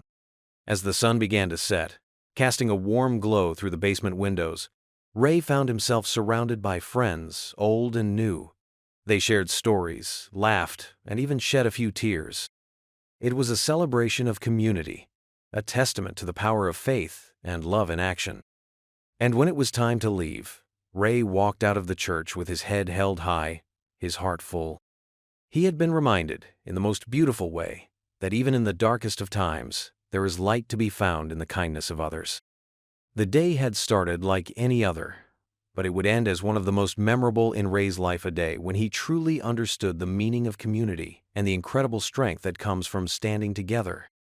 With that understanding came a renewed sense of purpose. Ray was ready to face the hearing, to clear his name, and to continue being the man he had always strived to be: man of honor, a man of faith, a man who catches others when they fall. The morning sun cast a warm glow over the courthouse steps, where Ray Ellis stood with Mary Park, Grayson Caldwell, and his daughter Tessa. They formed an unlikely quartet, united by a shared belief in the truth and the power of community. Today was the culmination of weeks of uncertainty, and as they ascended the steps, there was a palpable sense of anticipation that hung in the air. Ray's heart beat steadily in his chest, a rhythm that matched the quiet resolve in his eyes. He was dressed in his best suit, the one he'd worn to his wife's funeral and had kept hanging in the back of his closet ever since. It felt like a lifetime ago, and in many ways it was. Today, he was not a widower climbing those steps alone. He was surrounded by allies who had become friends, who had rallied behind him when the world seemed to turn its back. Mary, ever the beacon of calm, offered Ray a reassuring smile as they reached the top of the stairs. Her presence was a comforting force at his side, her unwavering support a testament to the bonds they had forged in the fires of adversity. Grayson, the reclusive billionaire who had once been just a shadowy figure in the background, now stood as a pillar of advocacy for Ray and his family. His gruff exterior had softened over time, revealing a man who had learned the value of using his influence for the greater good. Tessa clutched her father's arm, her grip betraying the anxiety that simmered beneath her composed exterior. She had been the silent witness to her father's trials, a young girl forced to grow up faster than anyone should. Yet, her spirit remained unbroken, her faith in her father's innocence unshaken. Inside the courthouse, the atmosphere was charged with tension. The courtroom was filled to the brim, a sea of faces that had come to support Ray. Many wore the now famous "We Stand with Ray" t-shirts, their collective presence a visual statement of solidarity. The proceedings began with a CPS representative presenting the allegations against Ray. The claims were flimsy, based on hearsay and a decade-old civil dispute that had been twisted and taken out of context.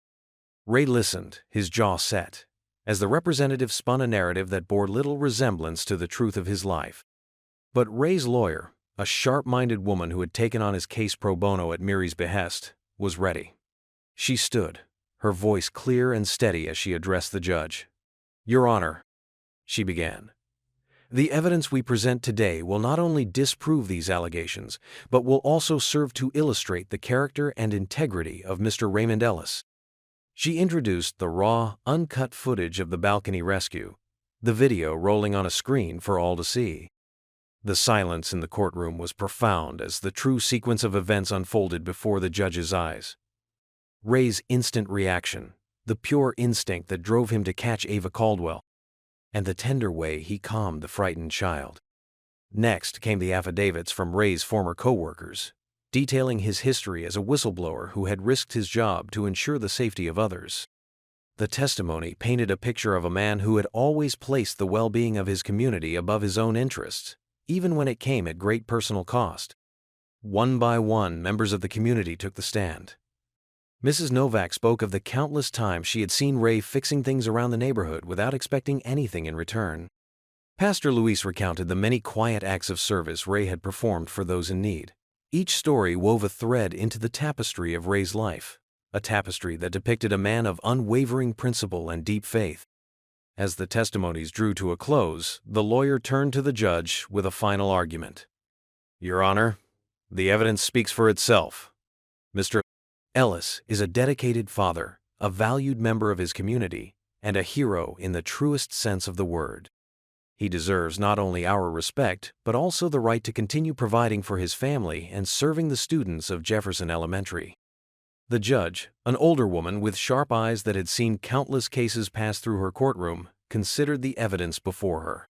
She looked at Ray, her gaze taking in the quiet strength that emanated from him. It was clear that she saw beyond the sensationalized headlines and the baseless accusations.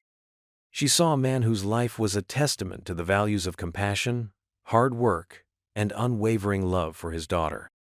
After a thoughtful pause, the judge leaned forward, her voice resonating with authority and conviction.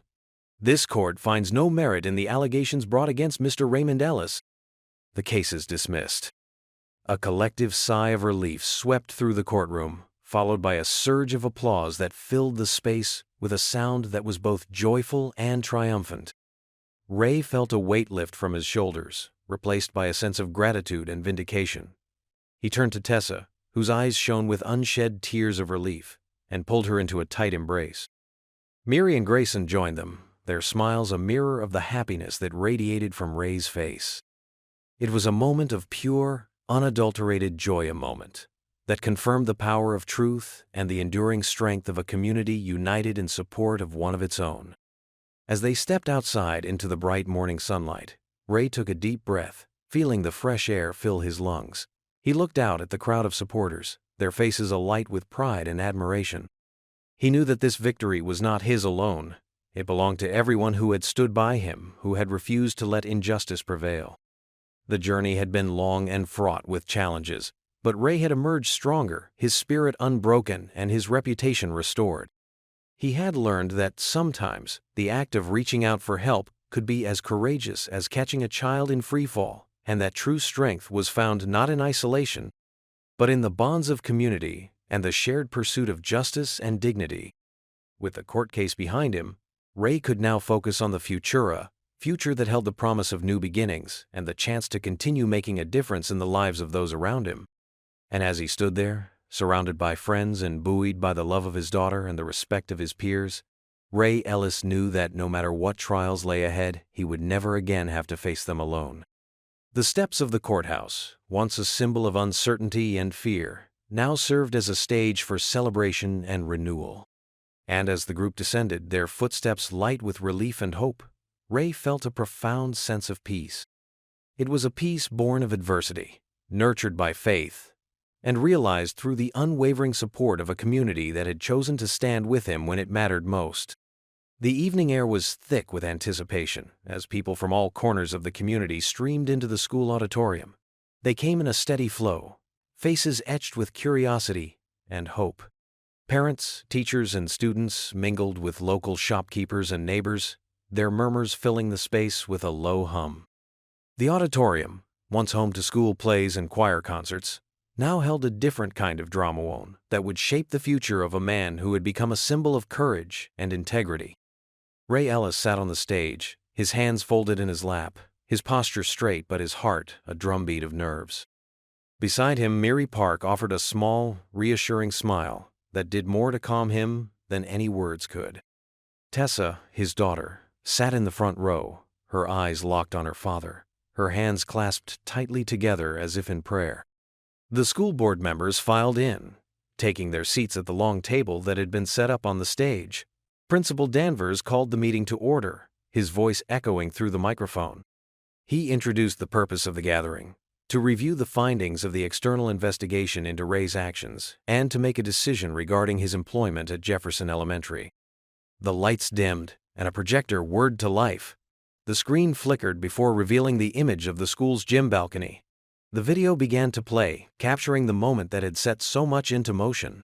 There was little Ava Caldwell, her bright eyes alight with curiosity as she climbed onto the chair. The audience watched, collectively holding their breath, as the chair wobbled and tipped.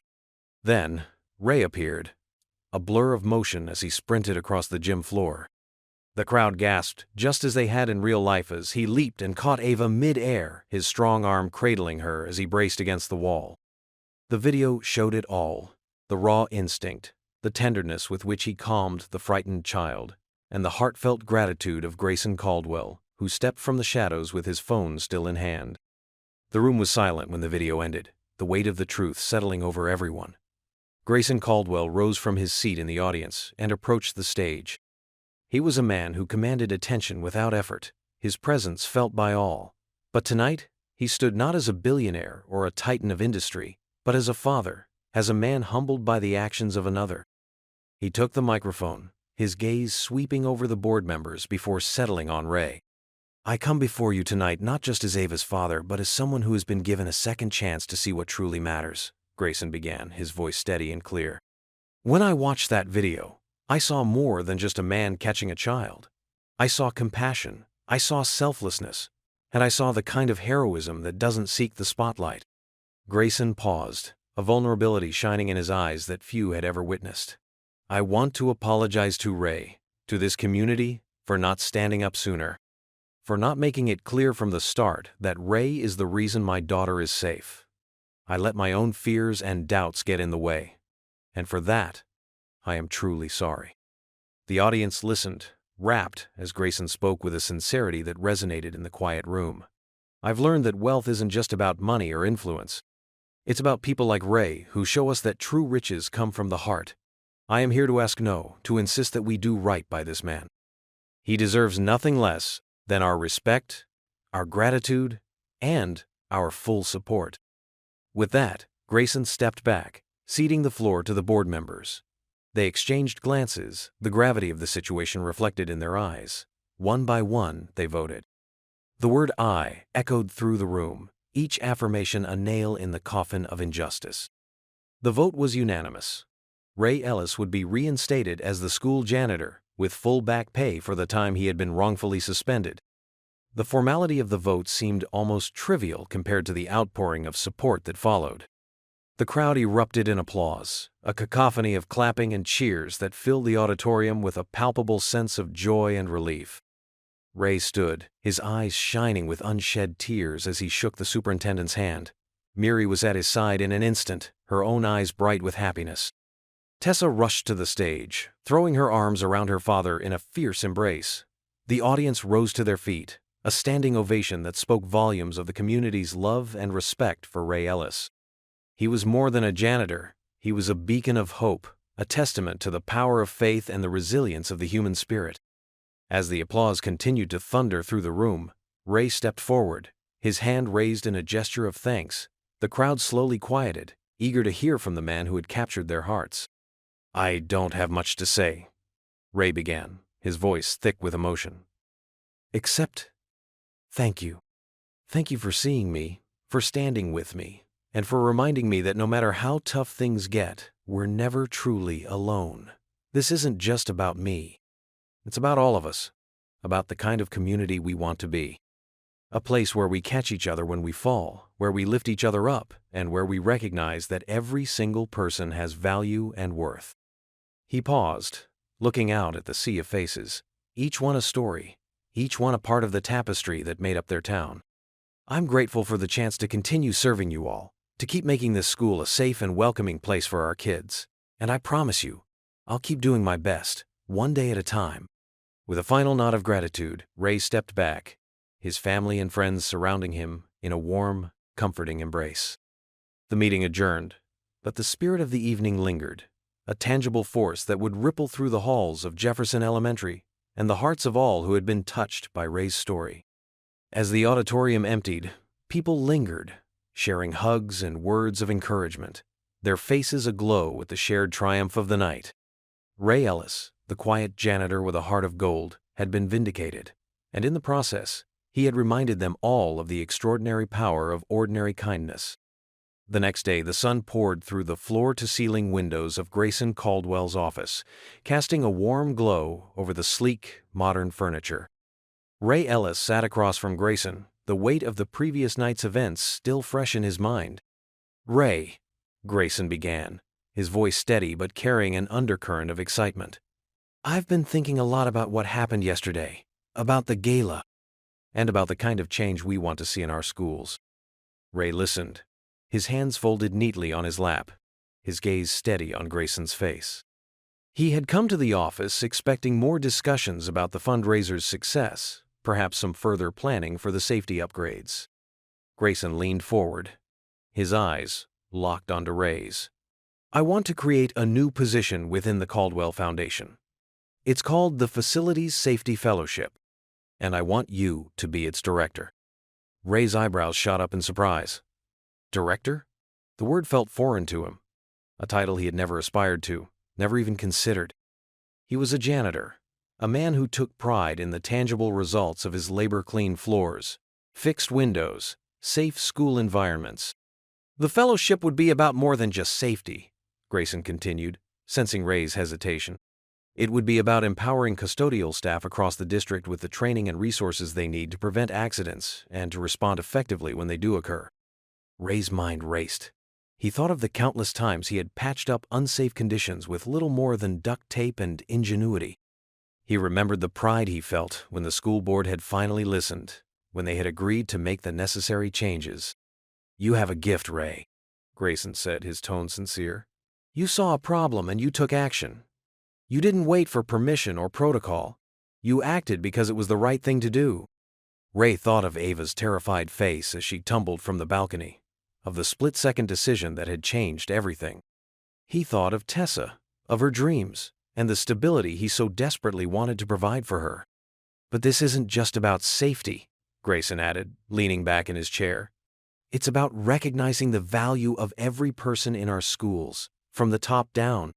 It's about creating a culture where every employee feels seen, heard, and respected." The words resonated with Ray. He had spent years feeling invisible, his contributions overlooked and undervalued. But Grayson was offering him a chance to change that, not just for himself, but for every custodian in the district. "I understand if you need time to think about it," Grayson said, breaking the silence. "It's a big responsibility." Ray took a moment, his eyes drifting over the cityscape outside the window. He thought of Miri, of her unwavering support and the gentle way she had guided him through the storm. He thought of the community that had rallied behind him, of the faces in the choir and the volunteers at the gala. Finally, he turned back to Grayson, a newfound determination in his eyes. "I don't need time," Ray said, his voice firm. "I'll do it. I'll take the job." Grayson's face broke into a broad smile, the first genuinely unrestrained smile Ray had seen from the usually reserved man. "I was hoping you'd say that," Grayson said, extending his hand across the desk. Ray shook it, feeling the strength and certainty in Grayson's grip. It was a handshake that signified more than just a new job. It was a partnership, a shared vision for a safer, more equitable future. As the meeting came to a close, Grayson reached into a drawer and pulled out a sleek black ID badge. "Welcome to the team, Director Ellis," he said, handing it to Ray. Ray accepted the badge, his name emblazoned beneath the Caldwell Foundation logo. It felt heavy in his hand, a tangible symbol of the trust that had been placed in him. "Thank you, Grayson," Ray said, standing up. "I won't let you down." Grayson rose as well, his eyes reflecting a respect and camaraderie that had grown between them. "I know you won't," We're going to do great things together." With a final nod, Ray turned and walked out of the office, the new ID badge tucked safely in his pocket. As he descended in the elevator, he couldn't help but feel a sense of awe at how drastically his life had changed in such a short period of time. He stepped out onto the bustling city street, the sun warm on his face. He had a lot of work ahead of him, a lot of people to train and empower. But for the first time in a long time, Ray Ellis felt truly seen, not just as a janitor, but as a leader, a mentor, and a hero in his own right. Ray left Grayson's office with a new ID badge in his pocket, a symbol of his new role and the responsibility it entailed. The weight of it against his chest was a constant reminder of the trust that had been placed in him, a trust he was determined to honor. As he walked down the street, the city seemed to hold a different kind of light, one that reflected his newfound purpose and the bright future that lay ahead. The evening air was tinged with the scent of grilling meat and the distant sound of children laughing as they played outside. Inside the Ellis home, the atmosphere was one of quiet anticipation. Ray sat at the kitchen table, a stack of bills in front of him, his brow furrowed in thought as he calculated and recalculated the figures. The weight of their financial situation was never far from his mind, but tonight it seemed heavier somehow. The front door swung open with a gust of wind, and Tessa burst in, her face alight with an excitement that Ray hadn't seen in a long time. She dropped her backpack by the door and rushed to him, her eyes sparkling with unshed tears of joy. "Daddy," she exclaimed, her voice trembling with emotion. "You won't believe it. Mrs. Novak came to see me at choir practice." She said an anonymous donor came forward and paid for my entire trip to Nashville. Ray's eyes widened in disbelief. He stood up so quickly that his chair scraped against the floor. He reached out and pulled Tessa into a tight hug, his own eyes suddenly moist. That's wonderful, sweetheart," he managed to say, his voice choked with emotion. "I'm so proud of you." For a moment they just held each other, the significance of this gift not lost on either of them. It wasn't just a trip to sing with her choir. It was a beacon of hope in a time when they needed it most. It was an answered prayer, a testament to the community's support and the way their lives had been touched by the events of the past weeks. Pulling back from the hug, Tessa wiped her eyes and laughed. "I can't wait to tell Mrs. Novak thank you, and I can't believe I get to sing on that stage." Ray nodded, his heart swelling with pride. "You deserve this, Tessa. Your talent, your hard work, it's all paying off. And I know your mother would be just as proud as I am." Tessa's smile was bittersweet at the mention of her mother, but it didn't dim the light of her happiness. "Let's celebrate," Ray declared, the idea taking shape in his mind. "What do you say to some takeout from Luigi's and root beer floats for dessert?" Tessa's face lit up even brighter. "Really? That sounds amazing." Ray chuckled and pulled out his phone to place the order. While he was on the phone, Tessa began to clear the bills from the table, stacking them neatly and placing them in a drawer. She knew her father well enough to understand that this small act would give him peace of mind.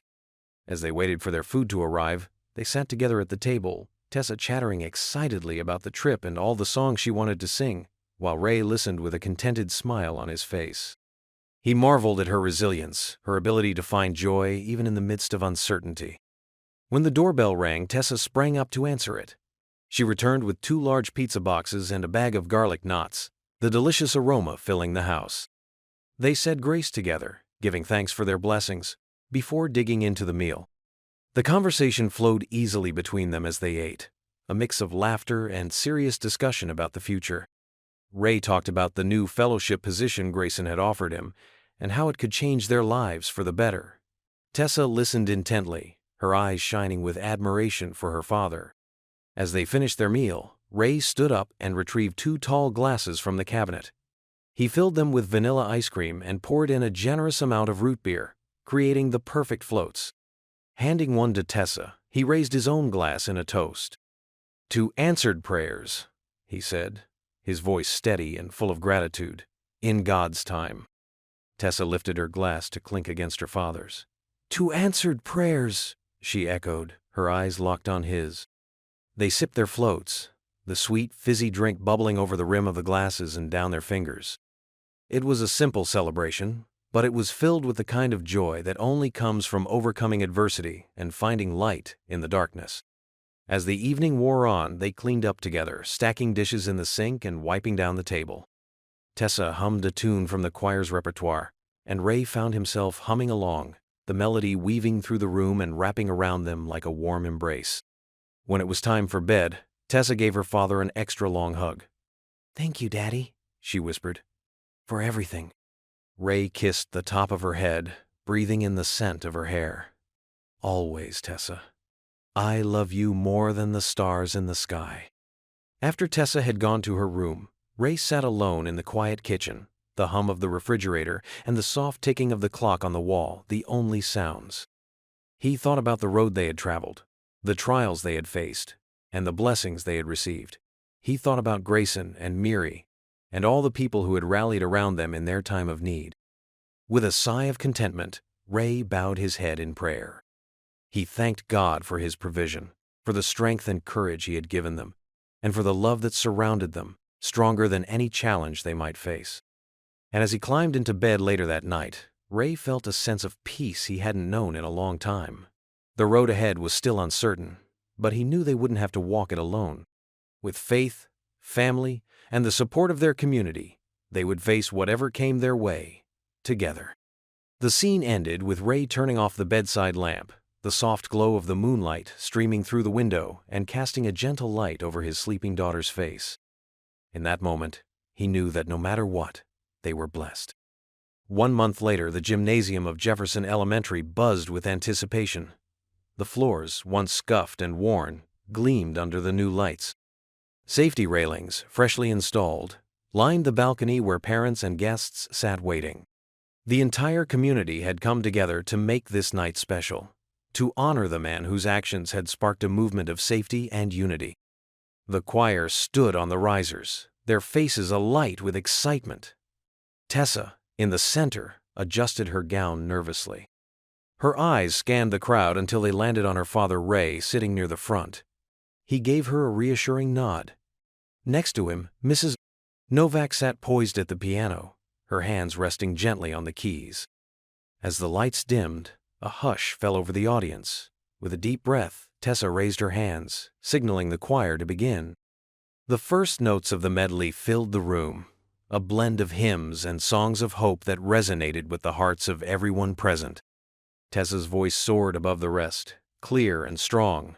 The choir harmonized beautifully, their voices weaving together a tapestry of sound that spoke of trials overcome and faith enduring. Mrs. Novak's fingers danced across the piano keys, adding depth and emotion to the performance. In the audience, Grayson Caldwell sat with his daughter Ava on his lap. He watched Ray with a newfound respect, grateful for the man who had saved his daughter's life. Ava, too, seemed entranced by the music, her small fingers tapping along to the rhythm. As the medley reached its crescendo, the audience was swept up in the power of the moment. Parents wiped away tears, and strangers exchanged nods of silent appreciation. The music spoke of redemption and grace, of strength found in vulnerability, and of the beauty that arises from brokenness. As the last note hung in the air, the gym erupted into applause. The choir beamed, their hard work and passion acknowledged by the standing ovation. Tessa's eyes met Ray's, and in that moment, their shared journey of resilience and hope was etched in their smiles. Mrs. Novak stood from the piano, her hands clasped together in pride. She had seen these children grow, had heard their voices blend and strengthen over the weeks of practice. She knew the power of music to heal and to teach, and tonight she saw that power at work in the lives of these young people. Grayson stood as well, leading the crowd in their applause. He caught Ray's eye and gave him a nod of gratitude. Since the day of the rescue, Grayson had been working to ensure that the schools in their district were safe and that the staff were recognized for their dedication. The Caldwell Foundation had been instrumental in these efforts, but Grayson knew that the true change came from the community's willingness to come together. As the applause died down, people began to mingle, sharing their thoughts on the performance and catching up with friends and neighbors. Ray made his way to the front, where Tessa was accepting compliments from the other choir members. He wrapped her in a tight hug, his own eyes brimming with tears. "I'm so proud of you," he whispered into her hair. Your mother would be too. Tessa squeezed him back, her voice muffled against his chest. Thanks, Dad. We did it. They stepped back to allow others to congratulate Tessa, and Ray felt a hand on his shoulder. He turned to find Grayson standing there, Ava clutching his hand. Your daughter has quite a voice, Grayson said, his tone sincere. You've done an incredible job with her. Ray nodded, his gaze shifting to Ava. Thank you, he replied. And thank you for everything you've done for the school, for all of us. Grayson gave a modest shrug, but his eyes held a warmth that spoke volumes. It's the least I could do, he said. After all, we're family now, in a way. Ava, growing restless, tugged at her father's pant leg. Daddy, I want to give Mr. Ray something, she said, her voice loud enough for those nearby to hear. Grayson smiled down at her. Of course, sweetheart. Go ahead. With determined steps, Ava approached Ray, her small hand holding a piece of paper. She looked up at him with wide, earnest eyes and held out the drawing she had made. Ray bent down to accept the gift, his heart swelling with emotion at the sight of the crayon drawing. It was a vibrant depiction of the day Ava had fallen. But instead of fear or chaos, the drawing showed Ray with his arms outstretched, a smile on his face as he caught her mid-air. The sun shone brightly in the corner of the page, and stick figures of Ava and Ray held hands under a rainbow of colors. Wow, Ava, Ray said, his voice thick with emotion. This is amazing. Thank you so much. Ava beamed at his praise, her dimples showing. You caught me, she said simply. You're my hero. Ray felt the truth of her words, deep in his soul. He had caught this little girl, not just in a moment of danger, but in the weeks that followed, as their lives had become intertwined in ways no one could have predicted. As the evening drew to a close, Ray stood in the midst of the community he had served for so long. He watched as people filtered out of the gym, their faces glowing with the warmth of shared experience. He held on to Ava's drawing, a tangible reminder of the impact one person could have when they reached out in faith and love. Mrs. Novak approached him, her eyes twinkling behind her glasses. You've done good, Ray, she said, patting his arm. Real good. Ray smiled at her, his heart full. Couldn't have done it without you, without all of you, he replied, gesturing to the people around them. Together, they began to pack up the music stands and sheet music, working side by side with the satisfaction of a job well done. The gym slowly emptied, the echoes of applause and laughter lingering in the air long after the lights had been turned off. As Ray locked up the gym and flipped off the lights, he took one last look around. The balcony was safe now, the latch fixed, the railing secure. But more than that, the community was safe in the knowledge that they had each other's backs, that they could face challenges head-on and emerge stronger on the other side. With Ava's drawing tucked safely under his arm, Ray walked out into the cool night air. He knew there would be more challenges ahead, more trials to face. But for now, he was content. He had his daughter by his side, a community that supported him, and the quiet assurance that no matter what life threw at him, he would always be willing to reach out and catch someone in need. And as he made his way home, under a sky scattered with stars, Ray Ellis felt a sense of peace he hadn't known in a long time. He had been caught in his own moment of need, and now he was ready to do the catching for Tessa, for Ava, for anyone who might be falling. The last note from Tessa's solo hung in the air, a sweet melody that seemed to linger just a moment longer than the rest. The audience, a tapestry of the community teachers, parents, children, and friends, rose to their feet in a thunderous ovation. The church choir, led by Tessa, had delivered a performance that would be remembered for years to come. Ray stood in the back of the gym, his heart swelling with pride. His daughter, the girl who had grown up under the glow of his love and the shelter of his care, had captivated them all. As the clapping subsided and the crowd began to mingle, Ray's eyes met Miri's across the room. She smiled at him, a warm, knowing smile that seemed to say, "Look at what you've done, what you've helped create." The night was a testament to resilience, to the power of a community standing together. Ray had always believed in the strength of unity, but tonight it was on full display. The gym, once a place of potential tragedy, was now a sanctuary of hope and togetherness. As the gym emptied, Ray found himself walking side by side with Miri. Their footsteps echoed softly in the now quiet hallways of the school. The walls, lined with children's art and educational posters, seemed to hold the spirit of the evening within them. "It's a good night," Ray said, breaking the comfortable silence that had settled between them. Miri nodded, her eyes reflecting the soft glow of the overhead lights. "It is. You've done so much for this place, for these people." Ray shook his head modestly. "I just did what needed to be done." "That's exactly why it means so much," Miri replied. "You act without expectation, and that's a rare thing." They turned a corner, their path illuminated by the moonlight filtering through the high windows. Ray hesitated for a moment, then spoke. "Miri, I've been thinking a lot about us." She stopped walking, turning to face him. "And what have you concluded?" I think I'd like to see where this could go," Ray said, his voice steady but his heart racing. "I haven't felt this way in a long time. It's strange, and it's wonderful. And I don't want to rush it, but I also don't want to let it slip away." Miri reached out, her hand resting gently on his arm. "I feel the same way, Ray. We've both been through so much, and we've both learned the value of patience. We can take our time, get to know each other more deeply with each passing day." Ray covered her hand with his own, a simple gesture that held a world of promise. I'd like that a lot." They began walking again, their pace leisurely as they approached the main entrance. "We have so much in common," Miri mused. "Our faith, our values, our love for our children. It's a strong foundation to build upon." "It is," Ray agreed. "And I think our past experiences, as difficult as they were, have prepared us for this. For whatever comes next." Miri smiled up at him. "I believe that too. We've both learned to cherish the good moments, to hold them close when the storms come." The conversation flowed as easily as the quiet river that ran through the town, each sharing stories of their lives before this moment, before they found each other through a series of events that neither could have predicted. As they neared the school's front doors, Ray paused, turning to Miri. "I want you to know that I appreciate you, Miri. You've been a light in a time when things could have easily gone dark.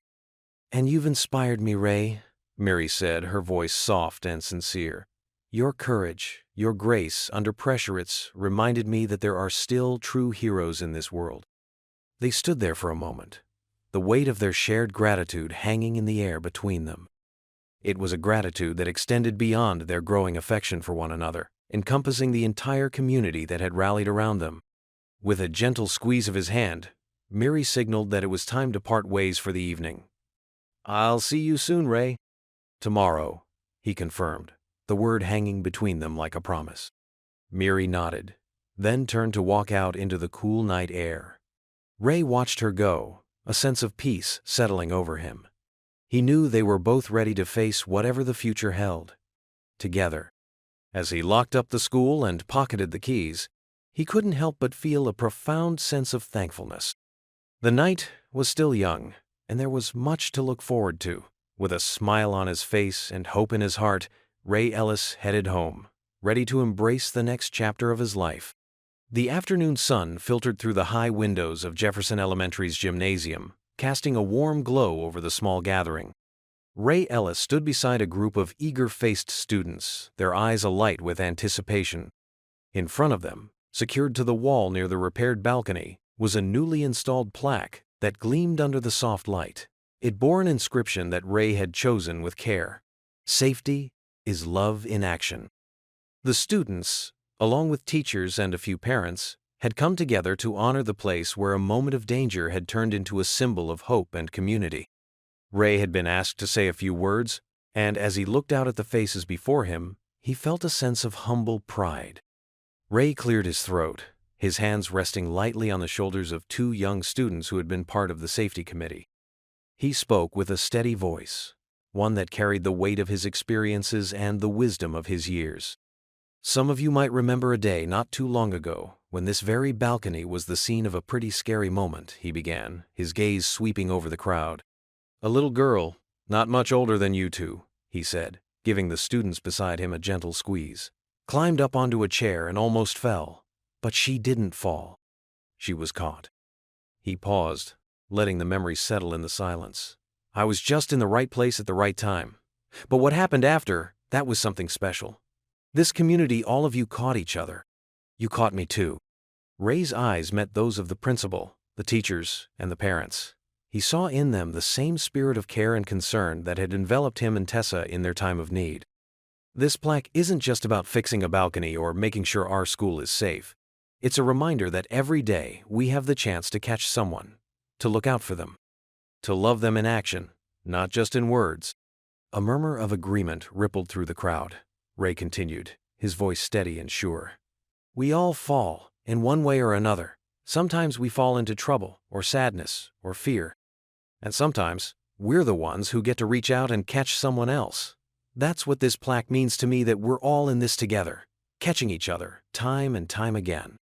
As Ray spoke, the room seemed to be filled with a shared understanding. People nodded, their eyes shining with the truth of his words. The students, with their boundless potential and youthful idealism, looked up at Ray with a mix of awe and admiration. So, as you walk these halls and see this plaque, remember that real safety comes from the love we show each other every day. It's in the small acts of kindness, the patience we have with someone who's struggling, and the courage to do the right thing, even when it's hard. Ray finished his speech with a nod of gratitude to the crowd. He stepped back, allowing the moment to sink in. The students beside him beamed with pride, their small hands still resting on the cool metal of the plaque. The gymnasium erupted into applause, not just for Ray, but for the message he had imparted, a message of unity, compassion, and the quiet heroism that often goes unnoticed. As the clapping subsided, Ray's eyes found Tessa's in the crowd. She stood near the back, her face alight with pride and love. She mouthed the words, "I love you, Dad," and Ray felt his heart swell with emotion. He nodded, acknowledging her with a smile that spoke volumes. The crowd began to disperse, people chatting and making their way out of the gym. But many stopped to shake Ray's hand or pat him on the back, offering words of thanks and admiration. Ray remained by the plaque, watching as the students lingered, their fingers tracing the engraved letters. He knew that they too would carry this message with them, that safety is indeed love in action. As the last of the crowd trickled out, Ray took one last look at the plaque. He thought of all the hands that had worked to repair the balcony, the minds that had come together to improve school safety, and the hearts that had united to support one another. With a contented sigh, Ray turned away from the plaque and made his way toward Tessa. As he approached, she opened her arms to him, and they embraced in the middle of the now empty gymnasium. It was a moment of quiet triumph, father and daughter, bound by love and the unwavering support of a community that had caught them when they needed it most. Late evening, the gymnasium of Jefferson Elementary was now a sanctuary of stillness, its cavernous space hushed and bathed in the soft glow of the few lights that remained on. Ray Ellis, the humble school janitor whose quiet strength had become the community's cornerstone, moved with practiced grace, ensuring every door was locked, every window secure. The plaque near the balcony caught the fading light, its message a testament to the trials and triumphs of the past months. Safety is love in action. Ray approached it, his fingers tracing the embossed letters. It was more than metal and words. It was a promise that everyone at Jefferson Elementary, every child, every teacher, every parent was valued, protected, and cherished. Ray whispered a prayer of gratitude, his words a gentle benediction over the space that had witnessed his life's recent upheaval. He thanked God for the strength to endure, for the allies who had rallied around him, and for the newfound sense of purpose that now filled his days. With a deep breath, Ray reached out and flipped the last switch. The gymnasium plunged into darkness, the plaque now a silent guardian in the shadows. He stood there for a moment, letting the quiet wrap around him like a comforting blanket. The noise and chaos of the day were gone, leaving behind a peace that filled the empty spaces with a palpable sense of accomplishment. As Ray turned to leave, his eyes fell on the neatly folded chairs and the tidy stacks of programs left over from the evening's event. A smile tugged at the corners of his mouth. The community had come together in such a beautiful way, each person contributing to the night's success. It was a far cry from the suspicion and doubt that had once clouded their vision of him. He remembered the feeling of Mary's hand in his earlier that evening, the warmth of her presence, a steady beacon in his life. Their relationship was blossoming, unfurling like a flower in spring's first light, and with it came a new understanding of love and companionship. Ray walked through the empty halls, his footsteps echoing in the silence. He paused by the main office, recalling the countless times he had been summoned there during the height of the scandal, each visit chipping away at his composure. But now, as he passed by, he felt only a sense of resolution. The school board had welcomed him back with open arms, and Principal Danvers had offered a heartfelt apology that had gone a long way toward healing old wounds.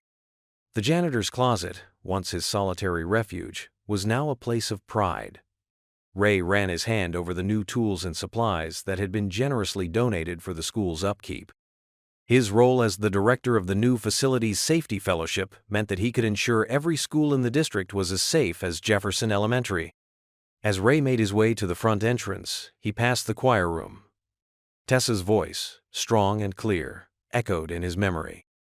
She had sung with such passion at the concert, her love for music, a vibrant thread in the tapestry of their lives. The scholarship for her Nashville trip had been a blessing, a chance for her to shine beyond the walls of their small town. Locking the front doors behind him, Ray took a moment to look up at the star-speckled sky. The night air was cool and crisp, a gentle reminder that life was a cycle of endings and beginnings. The trials he had faced had taught him valuable lessons about faith, dignity, and the power of community. He thought of Mrs. Novak, her steadfast support never wavering, and of Pastor Luis, whose wise words had provided solace in moments of doubt. Ray's circle of friends had expanded in ways he had never imagined, each new connection a testament to the human capacity for kindness and understanding. The sound of a car engine hummed in the distance, and Ray turned to see the familiar headlights of Miri's car approaching. She had insisted on picking him up after the event, saying it was her way of thanking him for all the times he had been there for her. Their courtship was a gentle dance of respect and affection, each step taken with care and consideration. As Miri pulled up beside him, Ray felt a surge of gratitude for the path that had led him to this moment. The journey had been fraught with challenges, but each obstacle had brought him closer to the man he was meant to be. With a final glance at the darkened school, Ray opened the passenger door and slid into the seat beside Miri. Her smile was like a beacon, illuminating the night with its warmth. "Everything all locked up?" she asked, her voice a soothing balm to his weary spirit. "Yes, it is," Ray replied, his voice tinged with a hint of pride. "The school's safe for the night." Miri reached over and took his hand in hers, a silent gesture of support and unity. As they pulled away from the curb, Ray looked out the window at the community he had served for so many years. He was no longer just the school janitor. He was a leader, a mentor, and a friend. The night air rushed past the car windows, carrying with it the whispered promise of new beginnings. As Jefferson Elementary faded into the distance, Ray knew that he was stepping into a new chapter of his life filled with hope, purpose, and the unwavering love of a community that had finally come to see his worth. What would you do if you were in their place? Comment your answer below and let's see how you'd rewrite the ending. If you thought this was just the beginning, you're right. Click through and see where the story takes you next. If you enjoyed the story of Ray Ellis, I handpicked the next story that you will enjoy. Please don't miss this one. Click here to watch it.